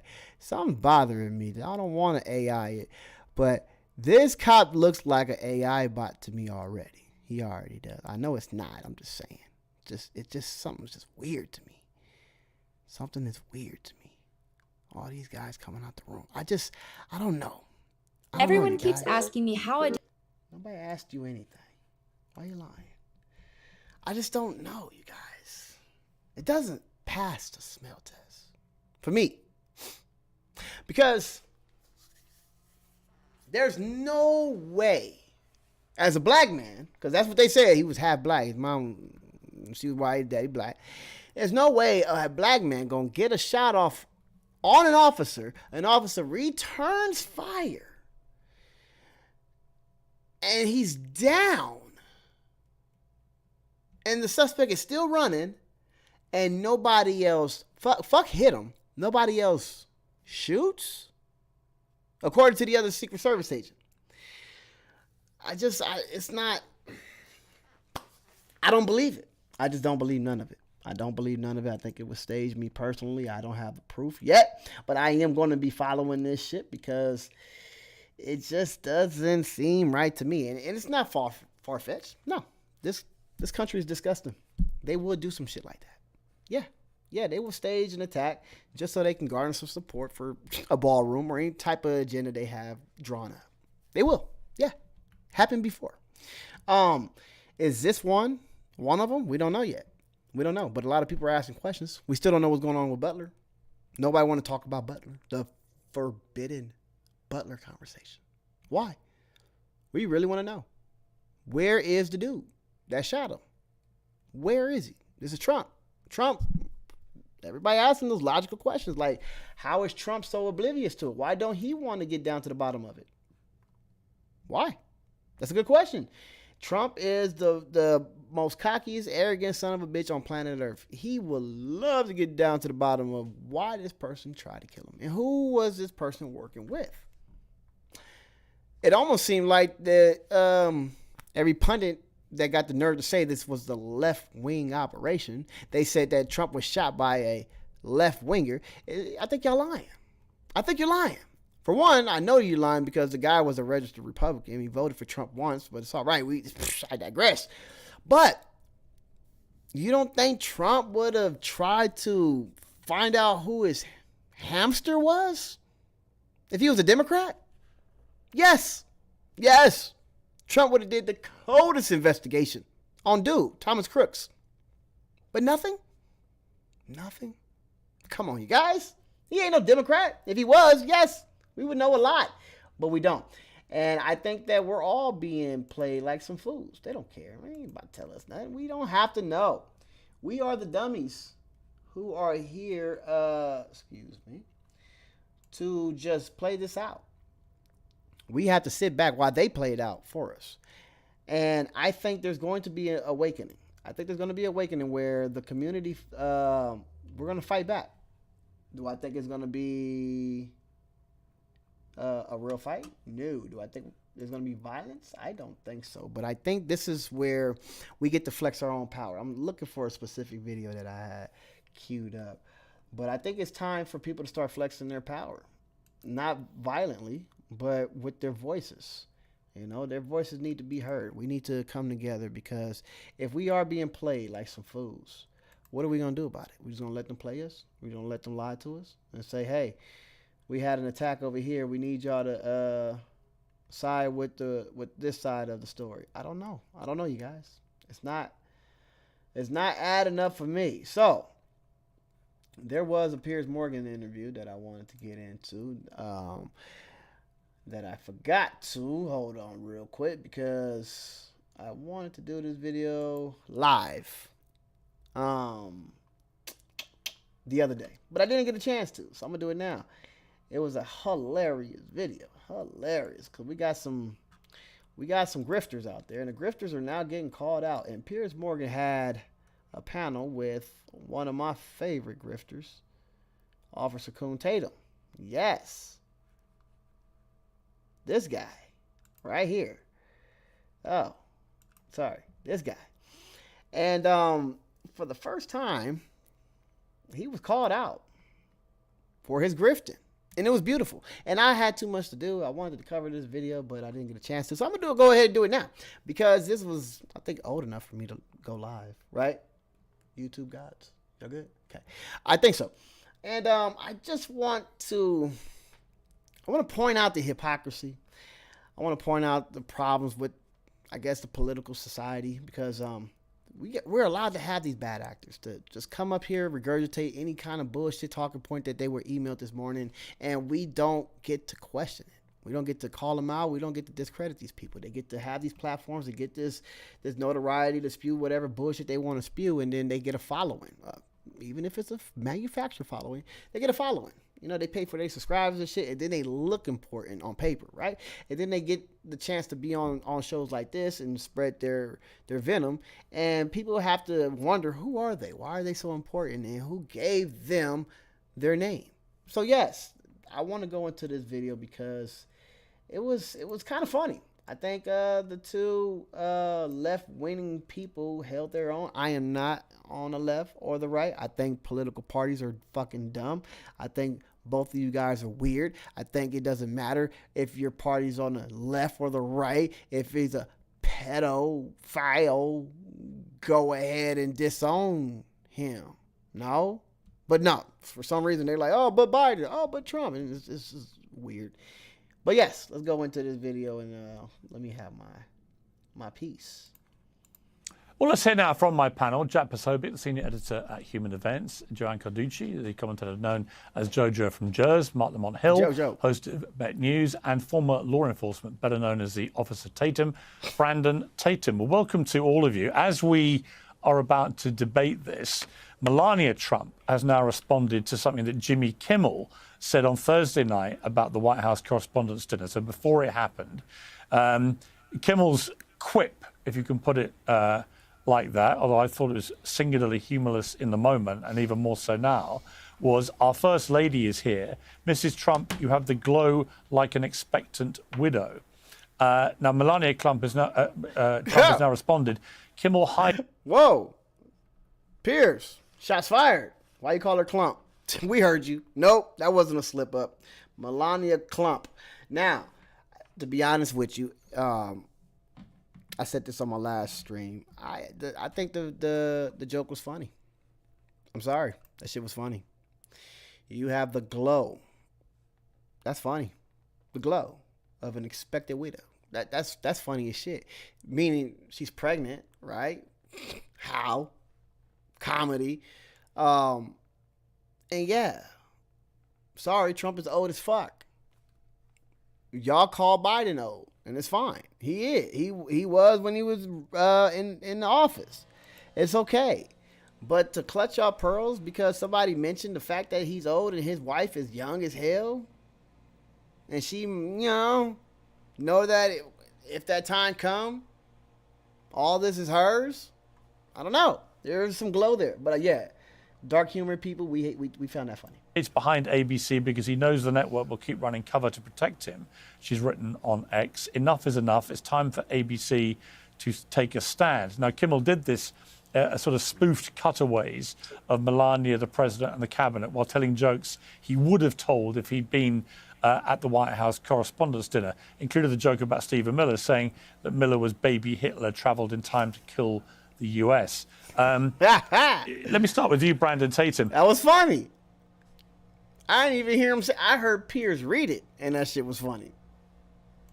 Melania is getting more and more outspoken at the moment. She's clearly enraged by what Jimmy Kimmel said here, which in the context of what then happened at the White House Correspondents' Dinner, you can understand her rage. To describe her as having the glow of an expectant widow when someone has launched an assassination attempt seems particularly tasteless. What's your view of it? No, it's tasteless when you try to frame it like that. Don't say when. That was before, Piers. Before. Say it with me. Before. And I know they're going to draw the correlation that, well, he had multiple attempts a year ago, and now how dare you have this saying after? Okay, whatever, fair. So what? This one, this latest attempt, you can't tie it to the Jimmy joke. You can't. So, Piers, sorry. You're a bad actor, too. Pierce, this is absolutely ridiculous. I mean, these people are crazy and deranged. They push this stuff every day on television, in their articles, and you wonder why people are out here trying to kill President Donald Trump. I put my life on it that he would never say that about any other president or his career would be over. Imagine him saying it about Michelle Obama, that she's looking like an expected widow. That's the most deranged thing that I ever heard in my life. Didn't Trump just have a picture of Biden hogtied in the back of a truck? Didn't he post that picture? This dude weird. Look, he got on fucking Tyrese's turtleneck too. That motherfucker all the way up there. My God. And it doesn't matter if you're Republican or Democrat. It's distasteful and it's inappropriate to say and it's disrespectful to the country. And I don't like Democrats not one bit. But if anybody were to say that, I don't care if you're Republican or not, against a Democrat president, you are wrong and you should be ashamed of yourself. You're a liar. Yeah, I mean, let me go to Jojo here. I mean, I don't care what side of the divide you're on, who you vote for, whatever. I think Brandon Tatum's completely accurate when he says that simply would not have been anything that any late night comedian would have even dared to say about Michelle Obama. And there does seem to be just no rules when it comes to how the mainstream media talk about Trump. Now, they may well argue, well, he trashes us, all's fair in love and war. But actually, that's not in my view, the acceptable response. Why they not? should show more. In my view, you're supposed to take the punches and run with it. Like the Brits did. Ah, shit, Piers. Responsibility when they're talking about things like this. What's your view? First of all, is that I absolutely abhor political violence of any kind. I want to make that abundantly clear. But Jimmy Kimmel is a comedian. Donald Trump is a public official. If we're going to have this conversation, which I think we should have this conversation, it should begin with Donald Trump. With Donald Trump, I printed out, just to take a page out of his book, just some of the violent rhetoric that has come from him over the course of the last decade. Stand back and stand by. Can't you just shoot them? Just shoot them in the legs. He told the January 6th insurrectionists, we love you. You're very special. You've seen what happens. We have a different vice president now, Piers, because Mike Pence, which I have that, Mike Pence didn't have the courage to do what should have been done to protect our country and our Constitution. That mob wanted to hang Mike Pence in part because of Donald Trump's rhetoric, which he then doubled down on later and said they were right to have want him hanged. Why are you shaking your head, Jack? This is what I mean right here. That shaking of the head and rolling of your eyes, that is disingenuous. We all seen the J6 shit. We all heard the chat. Hang Mike Pence. We're all sitting there wondering, especially us, black folks, we like, damn, man. Nobody gonna get shot? Not like that, but we just wondering, like, bro, if it was a bunch of brothers out there talking about hanging the vice president, it would have been a lot of bodies on the floor. So yes, Jack, why you sitting there shaking your head and rolling your eyes like a bitch? That actually happened, bro. We all watched it happen live. So this is a bad actor. This is the kind of shit that I think needs to be eradicated out of the public sphere, because don't deny the shit that we all know is fact. Stupid. Donald Trump has been one of the most divisive political figures, public figures in global politics, at least in the course of my lifetime. And I think you're right. I think that this deserves a conversation, the way we talk to each other, but it has to start with him. And again, Jimmy Kimmel is a comedian. Right. We've been doing the White House Correspondents Association dinners forever. They've always mocked the president. We've had people roasting What is funny? everybody. Okay, all right. But Jojo, explain to me what is funny, remotely funny, about saying that Melania Trump has the glow of an expectant widow, given there have already been 2 unsuccessful assassination attempts on Trump before this comment was made, and there's been another one afterwards. What is funny about it? Explain to me. I mean, I didn't say it. First of all, and I didn't actually laugh at that joke. I laughed at the Stephen Miller joke because that is funny. I laughed. And much of that was funny because he's a comedian. And again, this is what Pierce, we do. Again, it was fucking funny. And you need to get out your fucking feelings because I remember you over there saying people have a freedom of speech to say whatever the fuck they want. And if you don't like it, deal with it. Okay, Pierce, deal with it. So you don't have to have her explain why she thought it was funny. No, you just have to fucking deal with it, bro. Just deal with it. It's okay. Deal with it. Remember when the retarded dude said that Michael B. Jordan was a nigger on stage, and we was kind of mad about it, but Michael B. Jordan didn't mark him out, took it like a man. So fuck him. And nobody said nothing. But I guess there was a couple people like Jamie Foxx and others who had something to say about it. Piers was like, "How dare y'all? He has the right to be racist. He's retarded." Bro, it was the craziest shit. Pierce, why you can't just shut the fuck up? So what? Let people say what they want. Let Jimmy say what he want, right? Why are you mad at it? Fuck you and your opinion, right? He just said, I'm the Brit in the room. What I think, we don't care. We don't care. You don't have her explain why she thought that shit was funny. We don't care that you don't think that shit was funny. Because remember, you don't think certain things are racist. So, I don't know about your opinions.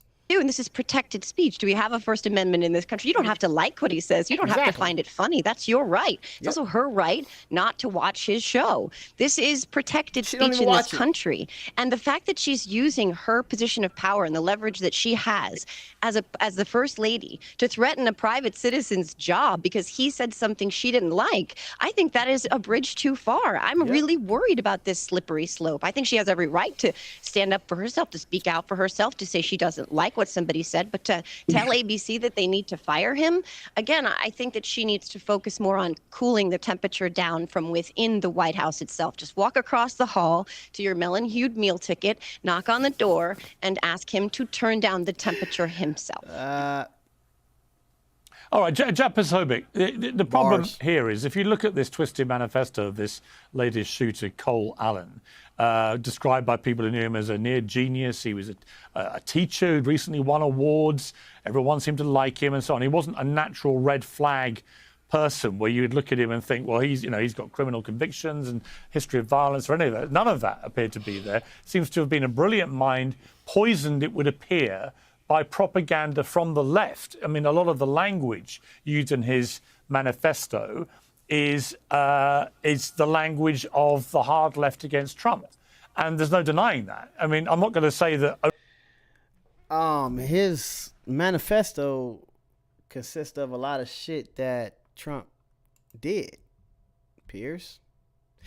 It was basically saying that he doesn't want to be a part of this pedophile country ring and take out all the... He's found himself as a savior to take out like the pedophile protectors, right? You got a lot of people on the right, Pierce, that believe that. You know that, right? They think that Trump is protecting some sicko. If he's not the sicko himself, they believe that he's protecting one. It ain't about the Democrats calling him a fascist. Really? That's what you think it is? I don't know, bro. You might want to go out back into the Twitter sphere and hear what some of these conservative or these ex-MAGAs are saying about this Epstein file, because, bro, this is a real one for them. And for the shooter to utter that in his manifesto and for you to not even acknowledge it, I don't know. It's telling. It's telling. I don't know. You ain't telling a lot, but that's telling. only the left commit acts of violence. They don't. The right has done just as much, actually, in the last 30 years. But I do think on this occasion, there's no doubt this supposedly brilliant mind had that mind warped by whatever he was hearing about Trump, including Hitler references and so on. And I've warned for a while that if you continually say that Trump is Hitler or Stephen Miller is Hitler or whatever, whoever it is, then to a deranged mind, eventually they're going to think they're doing a public service and a duty by killing the new Hitler. Stop saying that. Nobody thinks like that. That is weird. Like, why does he think like that? Who's gonna do themselves some type of public duty by taking out the new Hitler? Like, bro, nobody even subscribed to the same kind of smear campaign y'all do. Yeah, maybe he did commit atrocities against a certain community at a certain time. But not everybody subscribed to the, I guess, Western version of it. Like, no, bro, it was a lot of people that actually said that some of the things that they were bringing to Germany, they don't like that shit today. There's a lot of conservatives don't like some of the practices that are being held today. I mean, a lot of that shit was introduced from that community and brought to Germany. And Hitler was like, fuck no. Some of that shit consisted of like gay bars and shit. Hey, be free to do what you do.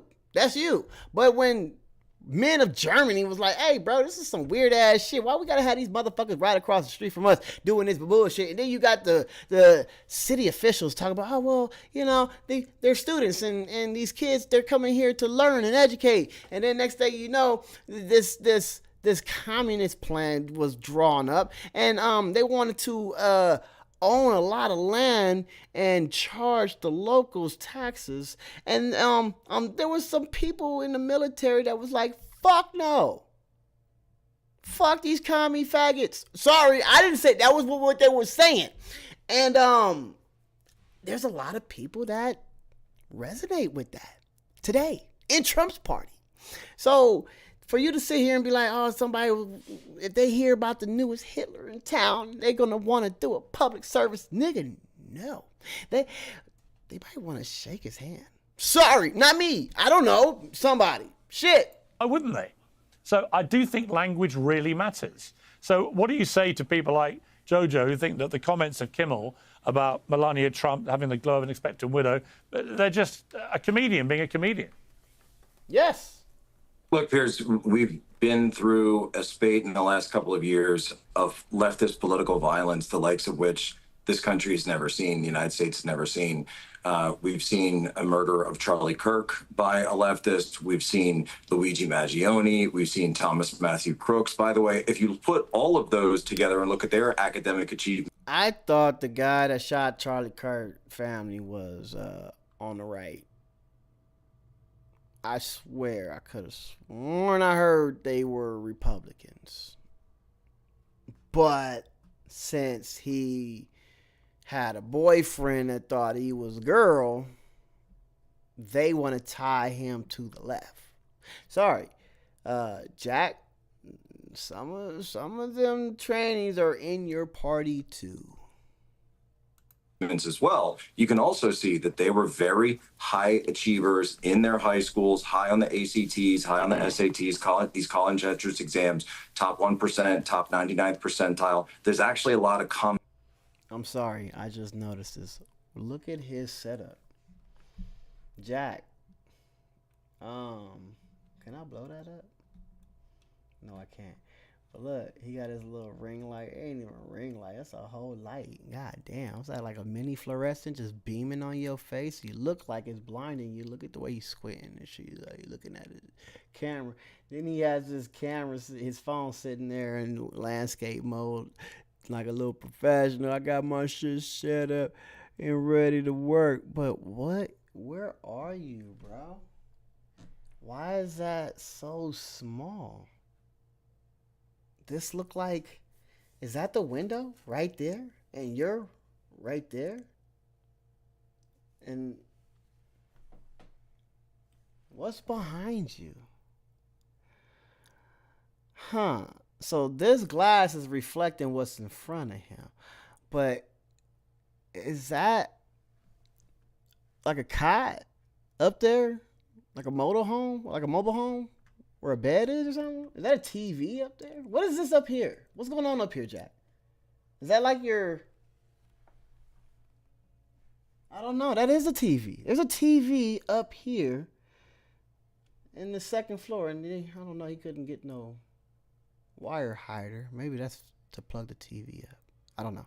But yeah, this was a very interesting reflection that I just noticed. I don't know. My depth perception is off, so I see shit like that. Commonalities that we see between the profile of those individuals and this Cole Allen. And yes, ultimately, what you see in this manifesto, one thing I tweeted earlier was that what's striking to me is that you don't see any signs of derangement or schizophrenia or any of these things. You just see the exact same type of rhetoric that you would get from watching Jimmy Kimmel and listening to the things that he says. It was Jimmy's fault. I heard Jimmy. Now, that can be plausible because he could have heard Jimmy say what he said because it was the day before. And then going out and deciding to take what in his mind is the next logical step to assassinate the president of the United States, which, by the way, not only did, you have almost the entire head of the government there. And obviously your interview with Kerry, I think that was quite spot on about security, but also the idea that I had friends there, just personal friends who were sitting in this room, and you had people on the left, you had people on the right. This is a threat to everyone, okay? Exactly. It's a threat to everyone, and it all needs to stop. It just needs to stop. But Martin Lamont Hill, the most staggering thing to me... Well, one second, Judge, I'll come back to you. But Martin Lamont Hill, one thing that immediately began to happen were an extraordinary number of people on social media immediately saying this was fake, it was a false flag operation, it was staged, people just repeating the word staged. I think JoJo alluded to this in some of her social media posts. I mean, surely you don't think that anything that happened at the White House Correspondents' Dinner was set up or staged, do you?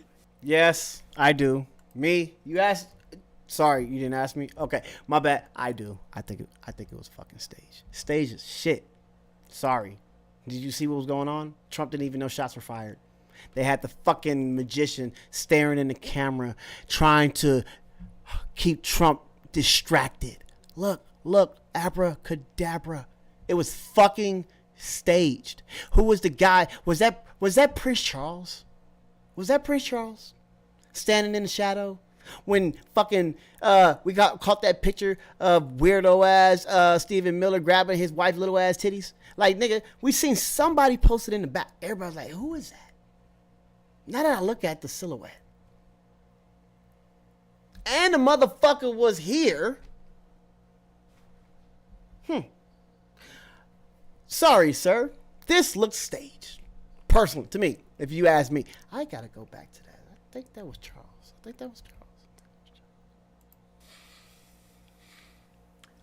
That's an interesting question.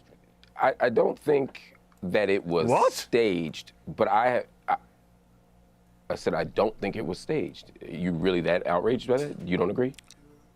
You think it was staged? What's the interesting part of the question? Surely the only I answered the question. I said I don't think it was.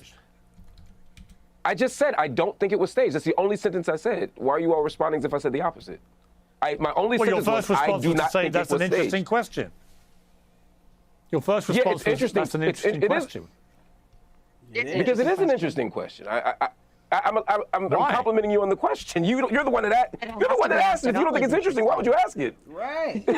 I think you all were prepared for me to say one thing and I didn't, and so you're jumping as if I said something different. Everyone up here thinks it was not staged. I, Mark Lamont Hill, agree with you all that it was not staged. Now allow me to continue. I understand that the American people, many people in the American public, and really around the world, have a penchant for conspiracy theories. I am not a conspiracy theorist, so it would take a lot for me to get to that point. I do understand, after 3 assassination attempts, why many people would question the security. They would question how this shooter was able to get such great access. President Trump hasn't participated in a White House correspondence dinner in a long time. You knew he was going to show up, and to Carrie Lake's point, you know a lot of people in the media don't like him. You know a lot of people in the public don't like him. There's a reason why, if this isn't staged, why 3 people tried to shoot him. So if you know that, you would expect the response to be different from security. So I think the reason why many people, which is why I think it's interesting, why many people are skeptical of this is not it's not as unfounded as faking the moon landing, which is absurd, or saying the Earth is flat, which is absurd. I think it's because of the lack of security and the consistency with which one of the most unpopular presidents in recent memory, at least one of the most polarizing presidents in recent memory, continues to get shot at with not enough security. I think that's why people are asking it. Like what? Serious. Because that's what I want to know. Why is Trump always getting shot at? And he survives it. Literally, like, dodges the bullets. I just don't know, man. Nobody pays me, so I can say what the fuck I want to. But yes, to me, that shit looked staged. It did. And like I said, let me make sure that I don't know, that I could be wrong, but who is that? Who is that? Who is that guy in the back? That's what everybody want to know. Who the fuck is this guy right here? That guy right there. Huh? Pierce, tell me. You tell me. I don't fucking know. But you tell me, who the fuck is that guy? Huh. I don't know. Somebody. And everybody was wondering the same exact thing. So if you keep asking if it's staged, keep going. Go ahead. Keep asking, because you might get the answer that you're looking for, motherfucker. Because today's age, we ain't letting shit go. Okay, Jojo, for the record, do you believe any of that was staged on Saturday? I don't think anything was staged. I think we should ask questions. I think that we should ask questions in every one of these cases. I think that that's a reasonable, rational position to take.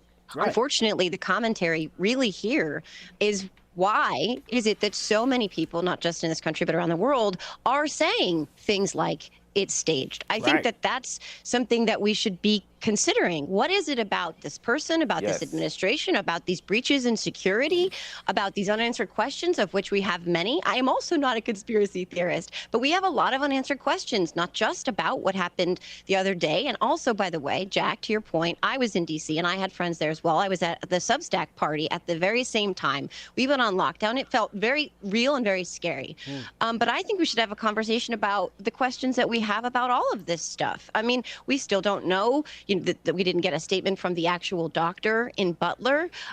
We have a lot of outstanding questions related to the shooter in Butler. We have outstanding questions to Charlie Kirk's shooter. These are questions we should ask. Unfortunately, it's really kind of, again, it's a real commentary on where we are as a country and as a world right now, that we can't necessarily trust at face value what this administration is telling us, and particularly as it pertains to Donald Trump's health and safety. Yes, and I think that it would be it's incumbent upon all of us to ask these questions. Also, Jack, I'm sorry, but to draw the line between Jimmy Kimmel's comedic routine and the natural progression, which is what you said, the logical progression of listening to a comedian and then traveling across the country with firearms to murder members of Donald Trump's cabinet, it is absolutely on its face insane. Let me ask you a question. Let me ask you a question. Right to free speech all the time. I just want to finish this point. Let me ask you a question to respond. So do you think? Let me finish the point, and then you can. You finish your point. Do you remember in 2024 when you called for Joe Biden to nullify the 2024 election? What are you talking about? We're talking about the shooting right now. Do you remember in 2024 when you called for Joe Biden to nullify the results of the election? What you're trying to do is and you said that he would be totally. The subject. I'm not actually. Do you remember that? Yes or no? We're not. Why do you always bring up Joe Biden? You're like a broken record. Joe Biden. Oh, what is it? BDS? Biden derangement syndrome. Why are you bringing up Joe Biden? And the other one, ODS, Obama derangement syndrome. They always bringing up shit that don't even fucking matter because their feet was felt. They felt that burn. Held to the fire. Yes. comments on Who's the social president media, now? Why do you and a guys always comment that come you on here made. and talk about Joe Biden? And Why I are we can talking explain about why Joe I'm bringing Biden? this up. I'm not bringing this You up for no reason. said, did I'm my not bringing comments this up for incite no reason. someone to go with a firearm across the country and try to kill people and Because allegedly the try to killer kill people in Trump's retweeted cabinet? you. Because the killer shared your post calling to nullify the results of the 2024 election. I have it right here on So his you're archive telling account. So she's well, first of all, responsible I for the didn't know killing. that. So Right. Are you So I have the trying killer to responding to your attribute what post happened? Are saying you that we Jack? should nullify Be the very election, fucking and careful then the right same now, person asshole. tried to Are kill you the trying to president. insinuate? Excuse me. If you are trying. Wait. What do you mean look at her? We all watching. We're watching Jack trying to pretend like she has something to do with this shooter. Bitch. Look at you. Puppet. Like, why is Jack trying to draw the correlation that she has something to do with the shooter because the son of a bitch shared one of her posts? Make it make sense, Officer Coon Tatum. To draw a line between me and what I'm not happened drawing a line. He in drew the Washington. line. Then what you just said is He drew the extremely line by sharing your irresponsible. post. So what? He decided to take your words into okay, action. how many times He have you decided to take your words How many into times have action you when shared you Donald called to Trump's nullify rhetoric? the post. How Here's, I'm many, happy Jack? to send you this, by the way. How many times It's right have here, you November retweeted 13th. something that Donald Trump said? Okay, Piers, I'm happy to send this bullshit to you if you don't believe me. Bro, nobody cares. Nobody cares. And that's the point. That's what I mean by these bad actors. They think that the bullshit that they have to say is going to resonate with the rest of us. Bro, we know that you're a grifter. It's okay. Go ahead. Grift, dance. But stop trying to get validation because we don't care. Nigga, there's probably a whole bunch of people that's sharing everybody's post. And then them dumbasses go off and do something crazy. You mean to tell me all the people that they shared a post of, those people are guilty of the crime that person decides to commit? Yes, I think they're dumb. And the only reason why I think they're dumb is because they do this shit often and it works on some of their followers. And they know that it's dumb, but they do it anyway because they know there's people who's going to soak it up. It's crazy. Get these people out of here. Don't talk over each other. He decided to That was a nullify the really election, just like you asked him that to. was a hefty accusation that he just lobbied at me. Right. It's not an accusation. I have that right here. That has nothing to do with me, Jack. You're trying to tie me Your post to has someone nothing who to do with you? allegedly tried to kill. Excuse me. So you See? Like, who talks like that?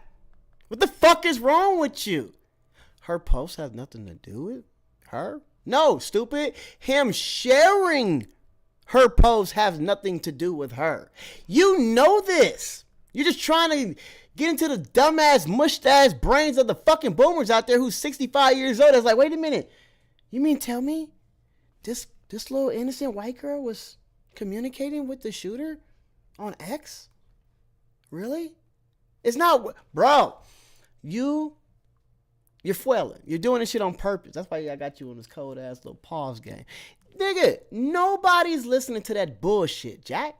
Stop. And I hope she sues the fuck out of your ass. What's alleged about it? What's alleged? It's not the case is not closed. It hasn't gone to trial. You have to say alleged. What else? Are you a judge and jury? Are you a judge and jury? Are you? Looking at the evidence. Really? We have evidence. We have his own family. We have him on video. We have eyewitnesses that I've spoken to. We live in a country of law and order, Jack. We have to say Yeah, you can still look allegedly, at just like evidence. we have to say Donald So Trump you don't accept the allegedly raped a evidence? 13-year-old girl, just like So you we don't have to accept the say evidence? Donald Trump was allegedly Here's, introduced this is to what they Melania do. They don't Trump. accept the evidence. They don't accept the actions of their own followers. You're not a They don't judge. You're accept the not a jury. consequences Do of you their own want to live in a actions. country of law and order or not? Okay, please don't. All right, listen. Jack. All right. Can I Don't jump in, talk. Piers, for a Please don't second? talk over each other because I can tell you. Hang on. I can just tell you if you all talk over each other, nobody at home can hear. Let me bring in Brandon. He's been waiting. I have to say, respectfully, patiently, and silently. Brandon, it seems to me a stain on everyone's houses. There's been increasingly incendiary rhetoric in American political discourse now for many years from the left and the right. You know, everyone is culpable in this area, I think. I think it's disingenuous of people on the right to say it's just the crazy lefties. I think it's disingenuous of people on the left to deny they're doing it and then to pretend that none of their side do it. Everyone's been doing this. The rhetoric's got increasingly unpleasant, nasty, violent.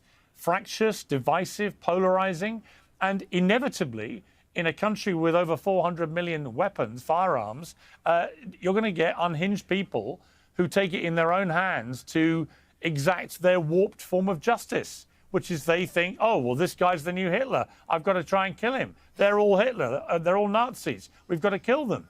You know, I understand the warped mindset. If you keep being told someone's Hitler, then eventually you're going to take out Hitler as a public service. You understand that? Yeah, I agree with you. He actually said he understands that. Pierce, you need to step 1,000 feet back from every situation. If you're going to sit there and say, oh, I see why they shot Trump. Look what the left said. This is not for you, buddy. This is not for you. You, sir, are going to get somebody hurt with that shit. What do you mean? A public service to take out a human being? People don't think like that. Only expansionist, Eurocentric, fucking bloodthirsty colonizers from the UK think like that. Nobody thinking about taking out the new hit. Bro, we got to take our kids to school tomorrow. I got time for that. On that point, I'll push back on another point, but I do think people need to slow down this rhetoric. Saying all this inflammatory stuff online is just nonsensical. You know, I criticize Trump for saying crazy stuff every now and again. And I don't think he should do it. I think it's a waste of time going after private citizens. You know, you're above that as the president, in my personal opinion. Do I think that's a direct correlation to somebody trying to kill him? No, I think the most correlation or the connectivity of that is the mainstream media saying he's Hitler every day. And these nut jobs acting like the dude is doing something he's not doing. I mean, said he was a racist today, ran out of oxygen saying that. Then they compared. He is a racist. He is. I said it. I'll say it again. He's a fucking racist, bro. You don't say that kind of shit about Mexicans and Somalians if you're not a racist, stupid. Sorry. Hitler. Then they say he's a king. He's a dictator. I mean, these are the most deranged things that you could say about anybody. And of course, these nut jobs. They say that he's not a king, stupid. Something's wrong with this guy. Are going to try to posture up and want to kill him. And I don't know why we can't acknowledge that. I can say on one side, I want Trump and Republicans to slow down on what they're doing, but the mainstream media have a higher responsibility because they're out putting information out 24/7, 7 days a week, and it's all inflammatory against President Donald Trump and is wrong. So, this is the reason why I wanted to cover this video. Because I seen this shit, right?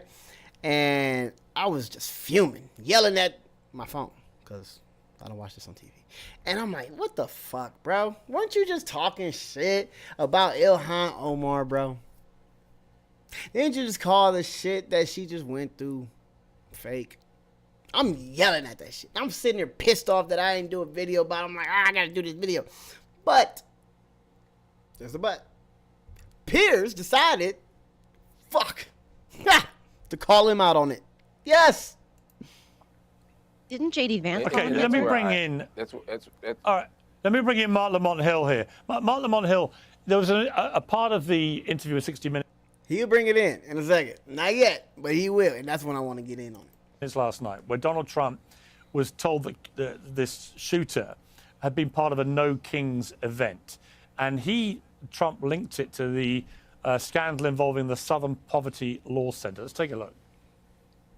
I see these No Kings, which are funded just like the Southern Law was funded. You saw all that. Southern Law is financing the KKK and lots of other radical. Is the Southern Law funded by the No Kings people, or are they funded by the Southern Law?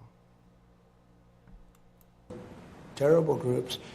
And then they go out and they say, oh, we've got to stop the KKK, and yet they give them hundreds of thousands and even millions of dollars. It's a total scam run by the Democrats. Now, he's referring, of course, to the Southern Poverty Law Center and this revelation that they paid out millions of pounds to what they claim were informants within these very dangerous and violent groups. First of all, on that scandal, do you believe there's validity to the way that the right are treating this story, that it's outrageous, unacceptable, it should have been transparent and so on?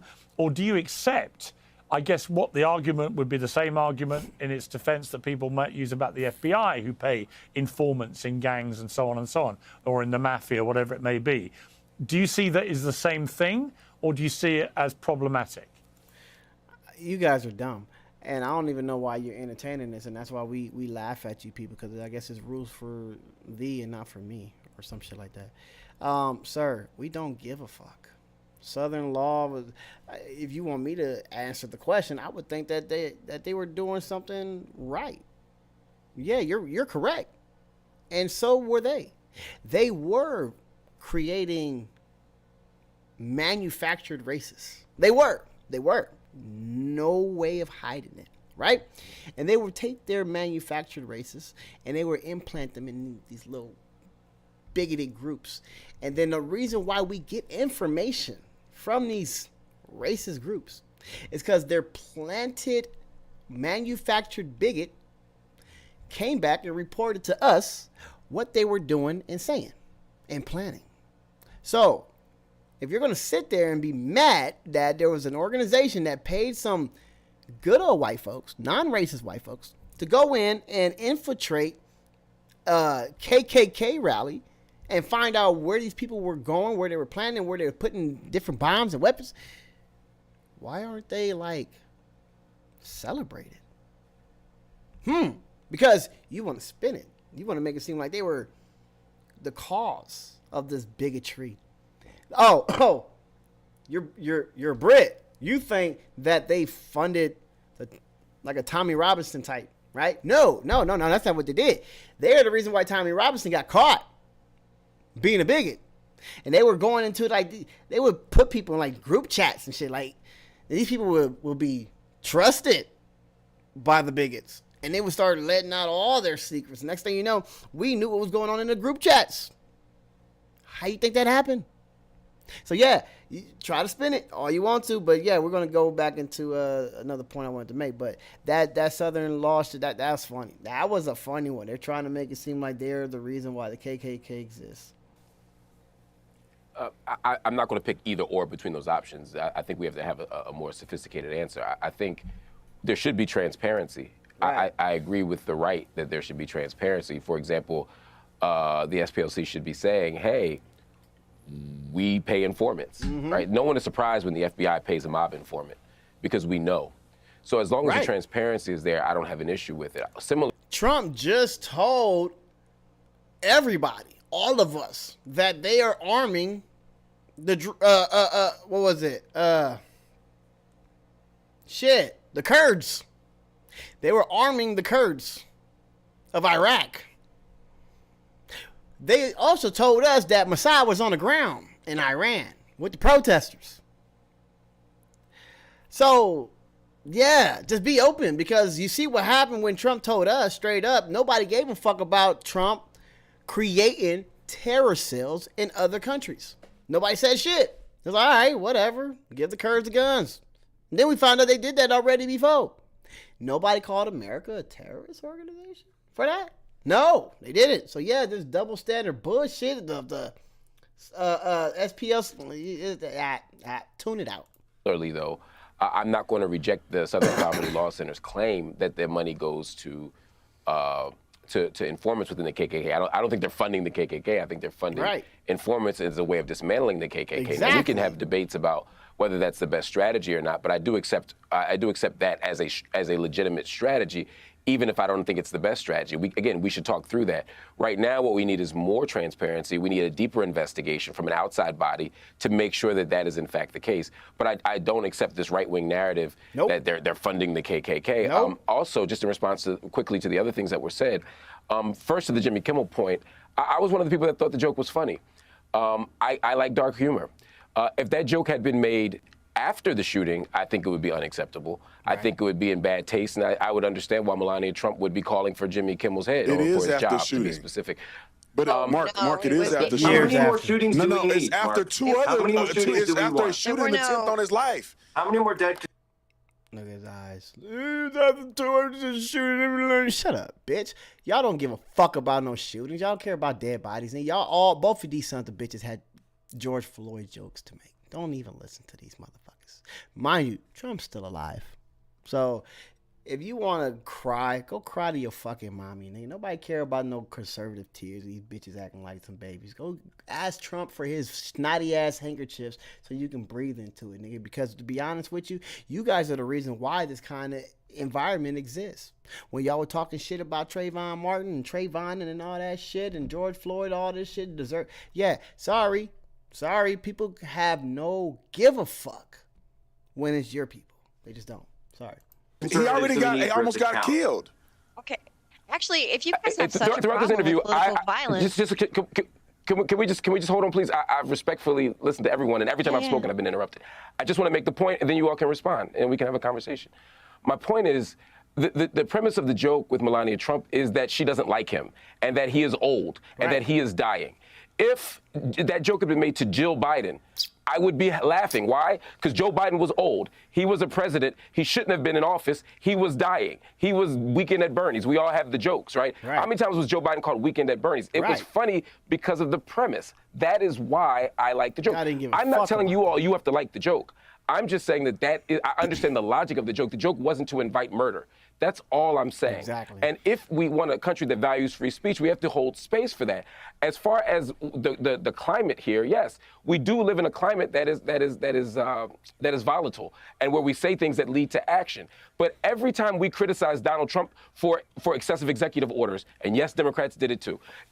Every time we criticize Trump for moving without congressional approval, every time we move Trump for fighting unjust wars or prosecuting unjust wars, yes, he's moving like a monarch, and yes, we're going to have marches. Yes, we're going to have criticisms. Yes, we're going to have takes that call him a king. And yes, when he wants to commit or not commit, but aid and fund genocides in other countries, yes, we have a right to compare him to despotic leaders throughout history. I don't use the Hitler comparison. I don't. But there are comparisons that can be made. And when something awful happens, instead of saying maybe people want to kill him because he keeps killing people, we say maybe people want to kill him because people call him a killer. To me, that is the most ridiculous he who smelt it dealt it logic I've ever heard. Yep. Let me just say this, Mark Hill, the reason that I jumped in there because you said this would be distasteful if it happened after a shooting. Well, they did shoot him, and Donald Trump almost got killed before. And then it was 2 other assassination attempts.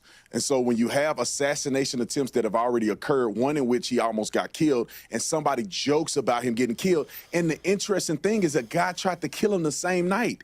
Don't you see the parallel? Don't you see how this is problematic? That this guy came to kill Trump right after Kimmel made the joke. It's because there's a logic there. There's people reiterating and talking about this. Do you believe it wasn't enough time for Kimmel's joke? Do you believe, honestly, do y'all believe this guy who probably been planning this for whatever weeks, that he's seen what Kimmel said the night before? Mind you, it was the night before. At least I think it was. We're talking about late night. I think he was getting some sleep. He had a big day the next day. I doubt he was up watching a late night comedian. Personally, I don't think so. So for them to keep on trying to say this is Jimmy Kimmel's fault, he persuaded this guy, motivated him to do whatever he said or do whatever Jimmy Kimmel spoke of. It's crazy. Like, just speaking of. Mind you, Jimmy said nothing about hurting Trump. No. He was speaking about his wife. Oh, look at you. You look like a woman who's expecting. That's it. Bro, he didn't even utter Trump's name. So for these dumbasses to try to come out here with all these emphasis like, no, y'all got to listen to me. That was a call to violence. It wasn't. It wasn't. And the only thing that's funny is the way you reacting to it. To transfer to this guy's head to make him kill him that night. Exactly. But this is an ongoing scenario where people are continuing to flood the internet with this ideology that's unacceptable. I don't know how you can't get that. Can I tell a personal story? Respond to that? Do you mind if I respond to that? Because I think if he asked me a question, I apologize. Right. You asked the question. So yes, again, Mark, if you respond, and then Jojo, I will come to you. Okay, thanks. Yeah, I'll be real fast. I agree with you that the language and the rhetoric matters. I'm not disagreeing with you. And I didn't say that Trump hadn't been, there was an attempt at Trump's killing before. I was simply saying if Kimmel had done this right after this shooting, it would be in poor taste. Right. Yes, the shooting happened months ago, and another shooting happened a year or so ago. I'm with you. I don't like any of the violent language, but it's an off-color joke that I don't think leads to the violence. When you look at the guy's manifesto, when you read why he was outraged, He didn't say Jimmy Kimmel. I don't think he's being motivated by political comedians. I think he's being motivated by the political climate. And if we're going to talk about that, then we have to talk about the language that all of us use, Democrats and Republicans. The language we use to talk about Palestinians, the language we use to talk about shithole countries in Africa, the language we use to talk about low IQ politicians. All of it can lead to violence. And guess what? It's not just happening from Democrats. It's happening from everybody. So let's calm it all down, but let's not pretend every time we criticize Trump, we're enabling killers. Okay. Okay, Jojo. I Right. digress. Yes, I just want Yeah, shut your ass up, nigga. You don't even know what the fuck to say. wanted to say a couple of things. Donald Trump has pardoned and or commuted the sentences of 1,600 plus people who attacked our Capitol on January 6th. They're looking to vacate the criminal convictions of the people who coordinated that attack. But as a personal anecdotal story here, Donald Trump made jokes about Paul Pelosi's attack. Donald Trump has repeatedly made jokes about Paul Pelosi's attack. I'm a mom of two. I'm a single mom of two. About a couple of months after Paul Pelosi's attack, in conjunction with one of Donald Trump's jokes, I got a series of text messages with pictures of my home. And then in short order, I got a phone call from someone who sounded like they were in the car and said to me, "We know you're home. We know your kids are home. We are going to Paul Pelosi you next." That was on the heels of a joke that Donald Trump had made about Paul Pelosi. So please spare me this performance. There it is. Look at him. That was funny to him. Her kids are in danger by some crazy nut job who has her number, called her, and decided to say, "I'm about to Paul Pelosi you," because she's tying the Trump statement post to this phone call. And for some reason, Jimmy Kimmel joke was not funny and is hurtful and he needs to apologize. He found humor in that. Told you. He's a bitch. Pearl clutching about how it is only people on the left when no one on that side is willing to hold him accountable for jokes like that, for rhetoric like that. I experienced that personally. I had to call my own police department. I had to call the FBI. I had to live in perpetual, and still do, perpetual fear of violence against myself and my children. And Donald Trump owns that. So to pretend that he is above the fray here and that this is the Jimmy Kimmels of the world and it's not landing squarely at his feet, then I'm sorry, but that just doesn't pass the smell test. Bam. There's a difference between. Then maybe you could have a little bit more energy for Jimmy Kimmel. Hang on. Yeah, Jack, you go on. No, I was just saying that I mean, I feel horrible for that. My family's been swatted as well. And the point that we're making is that you should be able then to call for a tone down of the rhetoric on all sides. That's why we're not giving Jimmy Kimmel a pass. Well, you just did give Jimmy Kimmel a pass. You keep giving Trump a pass.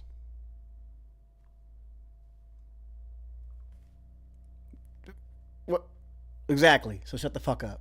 You didn't even condemn the killer himself when I pointed out that he was retweeting you. Doing a You dissembled. sketch ahead of an event, ahead of an event that is You're still doing it. notorious You're still doing it. for public criticism of the doing it. person who is in the executive branch. Yes, We're this talking is- two this is- different this is not things. decide someone on Jimmy your own Kimmel side. didn't advocate for somebody to kill Donald Trump. Donald Trump made jokes about Paul Pelosi being hit in the head with a hammer. See, it's all How are these partisan. It's all Jack, one you're drawing my a side false versus your equivalency. side. Why That's all you can't can you do. say that Donald Trump was wrong?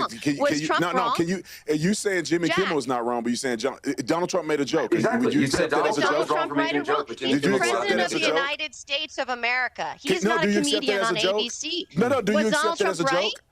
Was Donald accept Trump that as a right when he joke? said that Mike Oh, Pence these should have people been are hanged? disgusting. Was Donald Trump right in commuting the sentences of the 1,600 people who had an involvement in an attack on our Capital? Was Donald Trump right in saying Why don't we agree this? One Okay, standard for time the out, other side, time one out. standard for Why the don't we other agree? side. It's Why a don't we bad all? joke. Why don't we all try? Hang on, please. Why don't we all try and agree this? Why don't we all agree that when acts of violence or attacks on politicians in particular, occur, the first reaction is not to claim because it's the other side it must be staged. And Brandon, I have to say, when Ilhan Omar was sprayed at a recent event with an unknown substance, you said this. Let's take a look. Yep, here it is. The bottom line is that I'm looking at this impartially. I don't know what anybody said. I saw the video, and it does not look consistent with someone trying to assault another person, which means I have never in my life seen a person get up, spray something out of syringe at someone's chest. It happened to be nothing, inert, and then she comes after him. You didn't see her back away from him. You didn't see her shy away from him. You didn't see any of that Brandon, nature. you would and say, the guy didn't even resist. Brandon, you would say, Brandon, you would say the complete opposite if that was a Republican congressman. That's not true. That's not true. So that debate we had then, Brandon. I got him. Look at his fucking face. They pointing at your bitch ass because you's a fucking grifter. Yes, nigga. You just said that shit. Think about the irony. And they're trying to have JoJo fucking condemn Jimmy.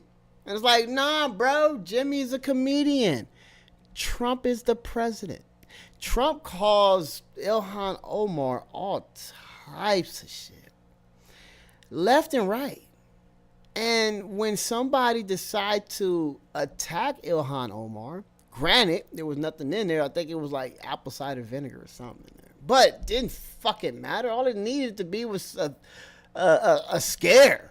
That's it.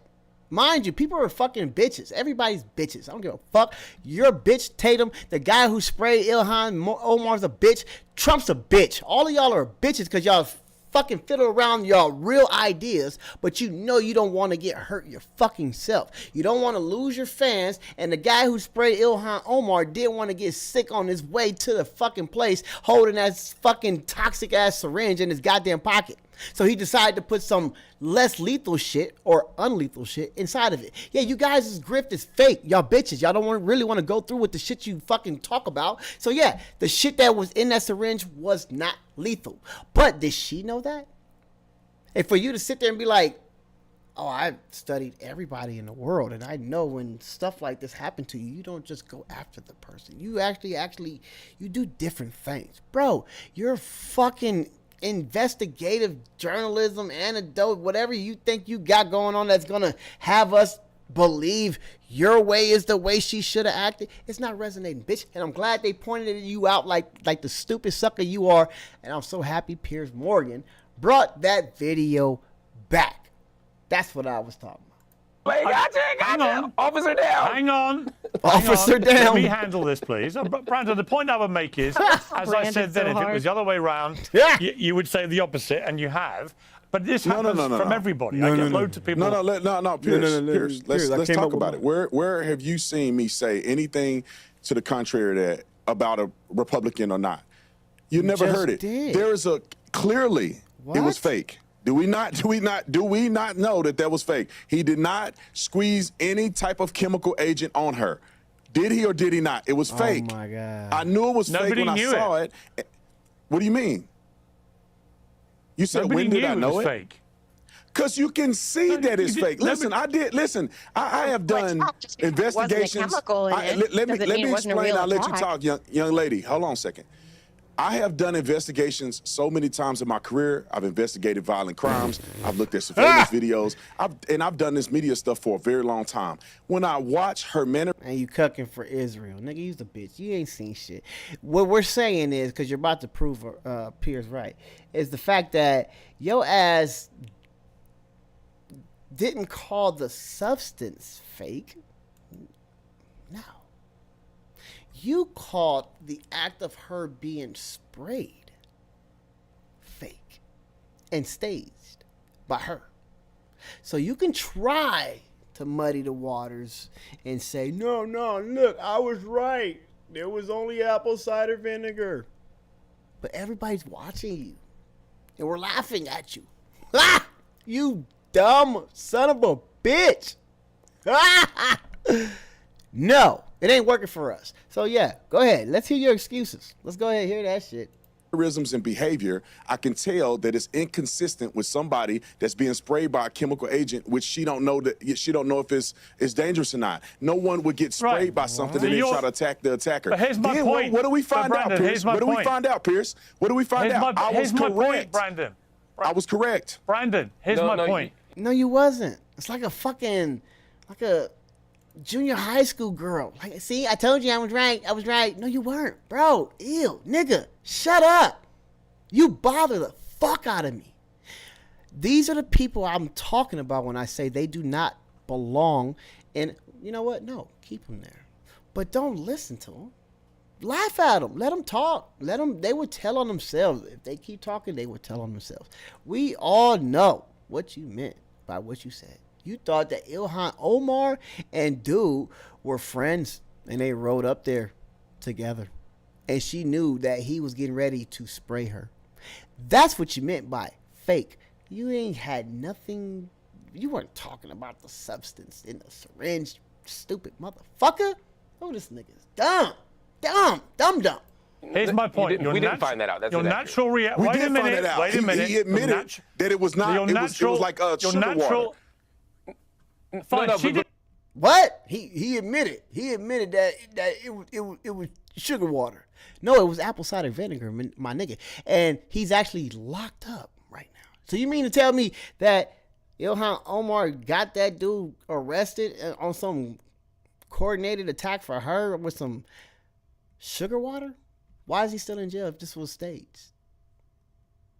Bro, we get it. You're dumb. It's okay. But you can't try to make us feel dumb. We know what you're saying.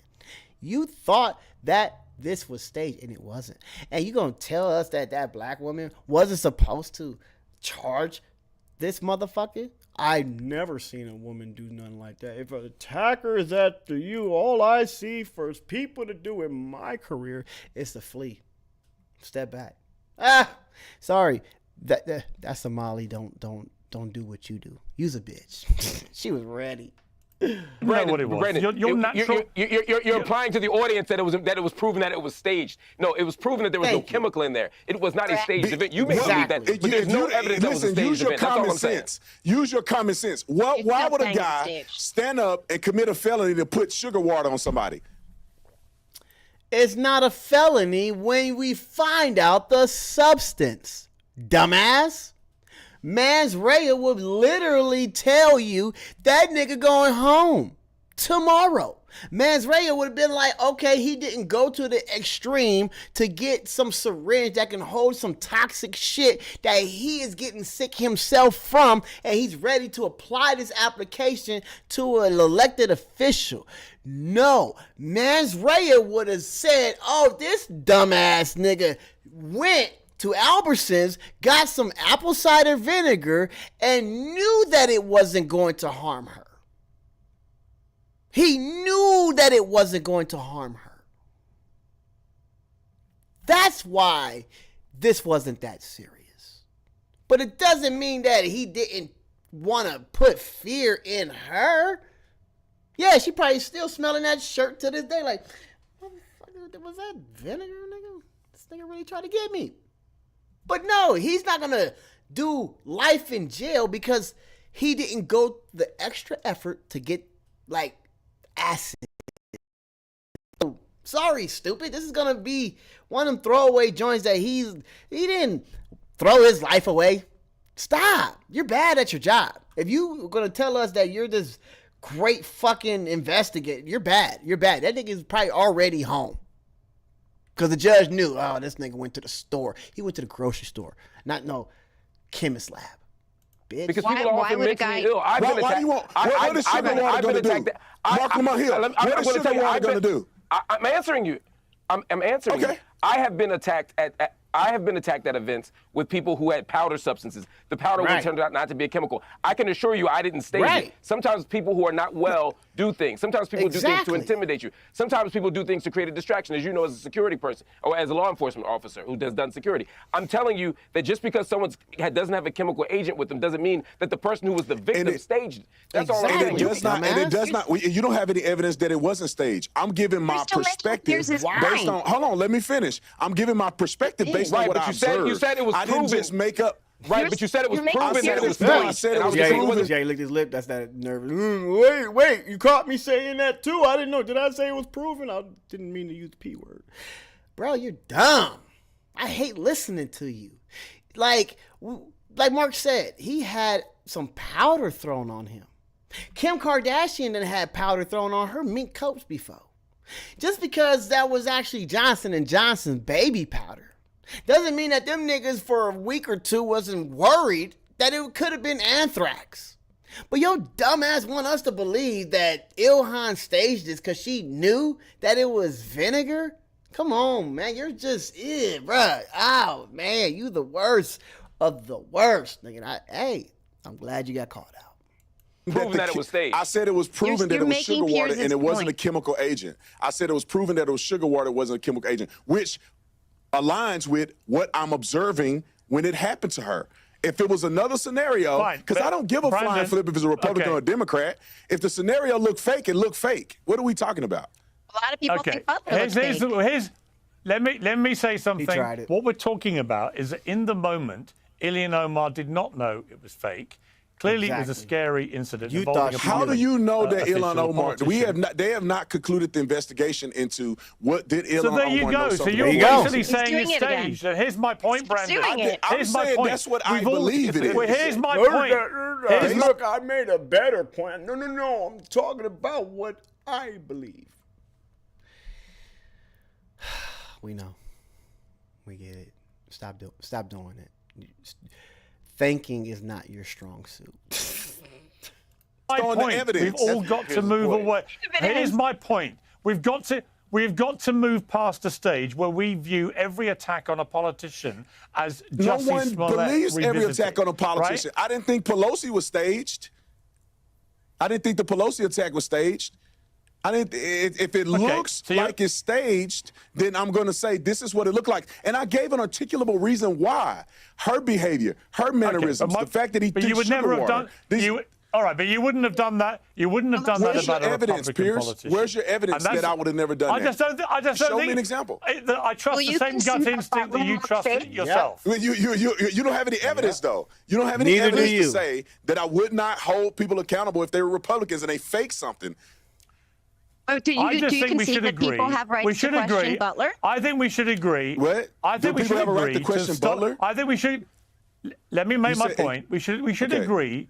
We should agree collectively that we are no longer going to view attacks on politicians if it's someone from the other side, right? People are no longer going to take an immediate position, oh, it must be faked, it must be staged. Pierce. And secondly, the jokes about... Wait a minute, Brandon.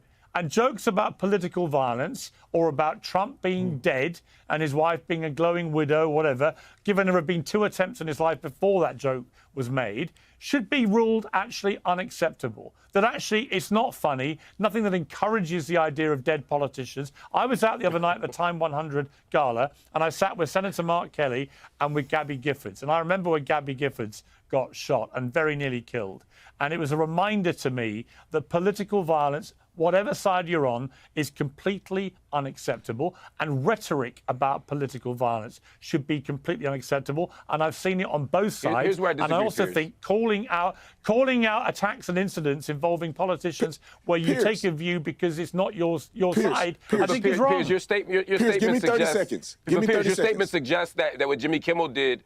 Piers, what your statement suggests that what Jimmy Kimmel did was make a joke about political violence. I understand that some of you are making the connection between the two. Jimmy Kimmel wasn't joking that he was that Donald Trump would be assassinated. The joke, once again, is that he's old and she wants him to die. I get the other things that you're saying. I just want to be clear for the audience, the I don't millions know of if people that's watching. actually the joke. I actually disagree with you on that because you made a baby Well, Hitler to be joke. clear, We all know actually, if baby you want to Hitler be jokes clear, are. Hear me out. if you want to be But clear, my point is, Jimmy, we can interpret the joke. Baby Hitler joke was about Stephen Miller, so shut up. differently, Mark, but he to be didn't make clear- a joke about political violence. To be That's clear, all I'm saying. Mark, last time... OK, Mark, one question. Have you spoken to Jimmy Kimmel? Do you know that's what he meant? No, I'm telling you how I interpreted the joke. I'm saying the joke did not include any commentary about political violence. We're all interpreting the joke, but it would be inaccurate as journalists to suggest that the joke... You are assuming... No, as are you. assuming that's You what are he meant. too. Yeah. Pierce. But you're assuming Pierce, that 30 you seconds. slanted. I can tell you. And this video was a few days ago, and Jimmy had already came out and said what he meant by the joke, and Mark was right. He said straight up, she looks like an expected widow. And I said it because he's old as fuck, and she is younger than Jimmy is. That's how Jimmy said it. She's younger than I am. So why did Mark have to talk to Jimmy? It was common sense. If you don't have that kind of common sense, Piers, that's on you. So let me guess. Now that Jimmy came out and confirmed that Mark was right, do you believe Jimmy? Or do you want to say, nah, fuck that. This was a call to violence, political violence. Bro, you people are weird, man. Donald And Trump. I can tell you, Piers, you're moving the goalpost. No. Piers, you're moving the goalpost. No. You're moving the goalpost. I'm going to say to you. No, you are. I'm going to say to you. This is what I'm saying. Hang on. You're misrepresenting my point. You're misrepresenting my point. Shut up. Shut up. Who the fuck are you talking to? What is wrong with these people? Why do these people think that they can talk to people like that? Piers, you're a bitch. You a bitch too. How are you gonna tell this grown ass man to shut up like that on national TV or national internet? Like, why do you feel comfortable talking to people like that? You would never say that to one of these women. Never. I doubt you would say it to one of these white men. Sorry. But why would you tell him to shut up like that when y'all having a back and forth debate? You feel emboldened. If Greg Gutfeld, you don't have to tell me to shut up. You can just. I'll wait. There's a time delay. Okay, relax. Right. Just stop shouting. All right, fine. I've told you to stop talking, and you refused. Right? I'm still the moderator of this show. There's a time delay, Piers. I'm not interrupting you. There's a time delay. Thank you. Don't let that shit. And that's what they be thinking. Like, nah, I'm gonna tell this motherfucker something, and they're going to listen. No, double down on that shit. Mark, tell that nigga. He's about to. Actually, Mark was about to be quiet. You're like, nah, fuck that, nigga. Who the fuck you talking to? Nigga, it's a time delay. I don't even know that you interrupted me and I'm interrupting you. Don't tell me to shut up. I'll beat your ass. That's how you got at it. Okay, you are hearing me repeatedly say, please stop talking. Correct? He just heard it. If Greg Gutfeld had said the same joke about, say, the Bidens, I don't think you'd have raced to defend the comedian in the way that you're racing to defend Jimmy Kimmel. I don't think any of it is acceptable. Stop joking about politicians dying or being killed. Stop questioning and querying that they're staged when they're obviously not. And stop glorifying in rhetoric political violence at all. Obviously not. We don't even know. We can't even ask questions. So it's not obvious. I think they would be three really good starting places for how we try to move on from what happened in Washington. Let me ask you a question. Let me respond now. May I now respond, Piers? Okay, then I want to talk about Gutfeld. First, yes. You move. When I say you moved the goalpost, my point wasn't that my interpretation of the joke was right and your interpretation of the joke was wrong. What I'm saying is, as a matter of fact, the joke did not include a reference to political violence. None. You're saying that that's how you took it. I'm saying I didn't take it that way. I'm okay with either interpretation, but I was simply correcting you as a matter of fact that the joke didn't include political violence. Number two, I worked on Red Eye at Fox News. No. I worked on Red Eye with Greg Gutfeld for years on Fox News, and we made numerous jokes about Obama, some of which included jokes about the first black president being shot. So again, you are objectively wrong. So I'm going to ask you, now that I have corrected the record and shown you that I've worked with Greg Gutfeld on Red Eye at Fox News and that we made jokes about Obama dying that were made by me, can you at least acknowledge that you're wrong? You're wrong. Yes. All right, Thank then. you. So Thank you. shut your Also fucking said mouth. that the protesters How should many have their times was names Obama And on that and bombshell, addresses released How many online, times and then on that people dramatic- make their lives On that, wait a minute. Gutfeld On was that the wrong dramatic person. bombshell, we have sadly run out of time. I appreciate the panel and the passions are running high. I just think we all have to well, that's fair enough too. Thank you. We have to collectively work to lower the temperature. So shut up, guys. I appreciate it. Thank you. Yeah. He knew that shit didn't land. And he got mad too. He's like, shit, I gotta concede. You know what? Show's over. Whatever. I was wrong. It's just crazy. It's crazy. And I think Jack Wasoviak and Officer Coon Tatum, they just need to hey, not have a following. Y'all can listen to him. I wouldn't want nobody to be canceled. Fuck no. We got to hear what the dummies got to say. Because, point out the crazies. They might have something in their pocket. But don't validate them. No. Nobody cares what dumbass coons got to say. Self-hated niggas. And that's what Brandon Tatum is. Self-hating nigga. So this video, I'm glad somebody finally called him out to his fucking face, because he sit online and do these dumbass videos and everybody would roast him and he would pretend like he doesn't see the shit. But he sees it. So to fucking see his face, that look on his face when he got and everybody had to laugh at his ass and point him out. Oh, that was classic. I loved it. But if you enjoy videos like this, please like, share, and subscribe, and hit the notification bell. That way you'll be notified anytime I go live or post videos like this. And I love y'all.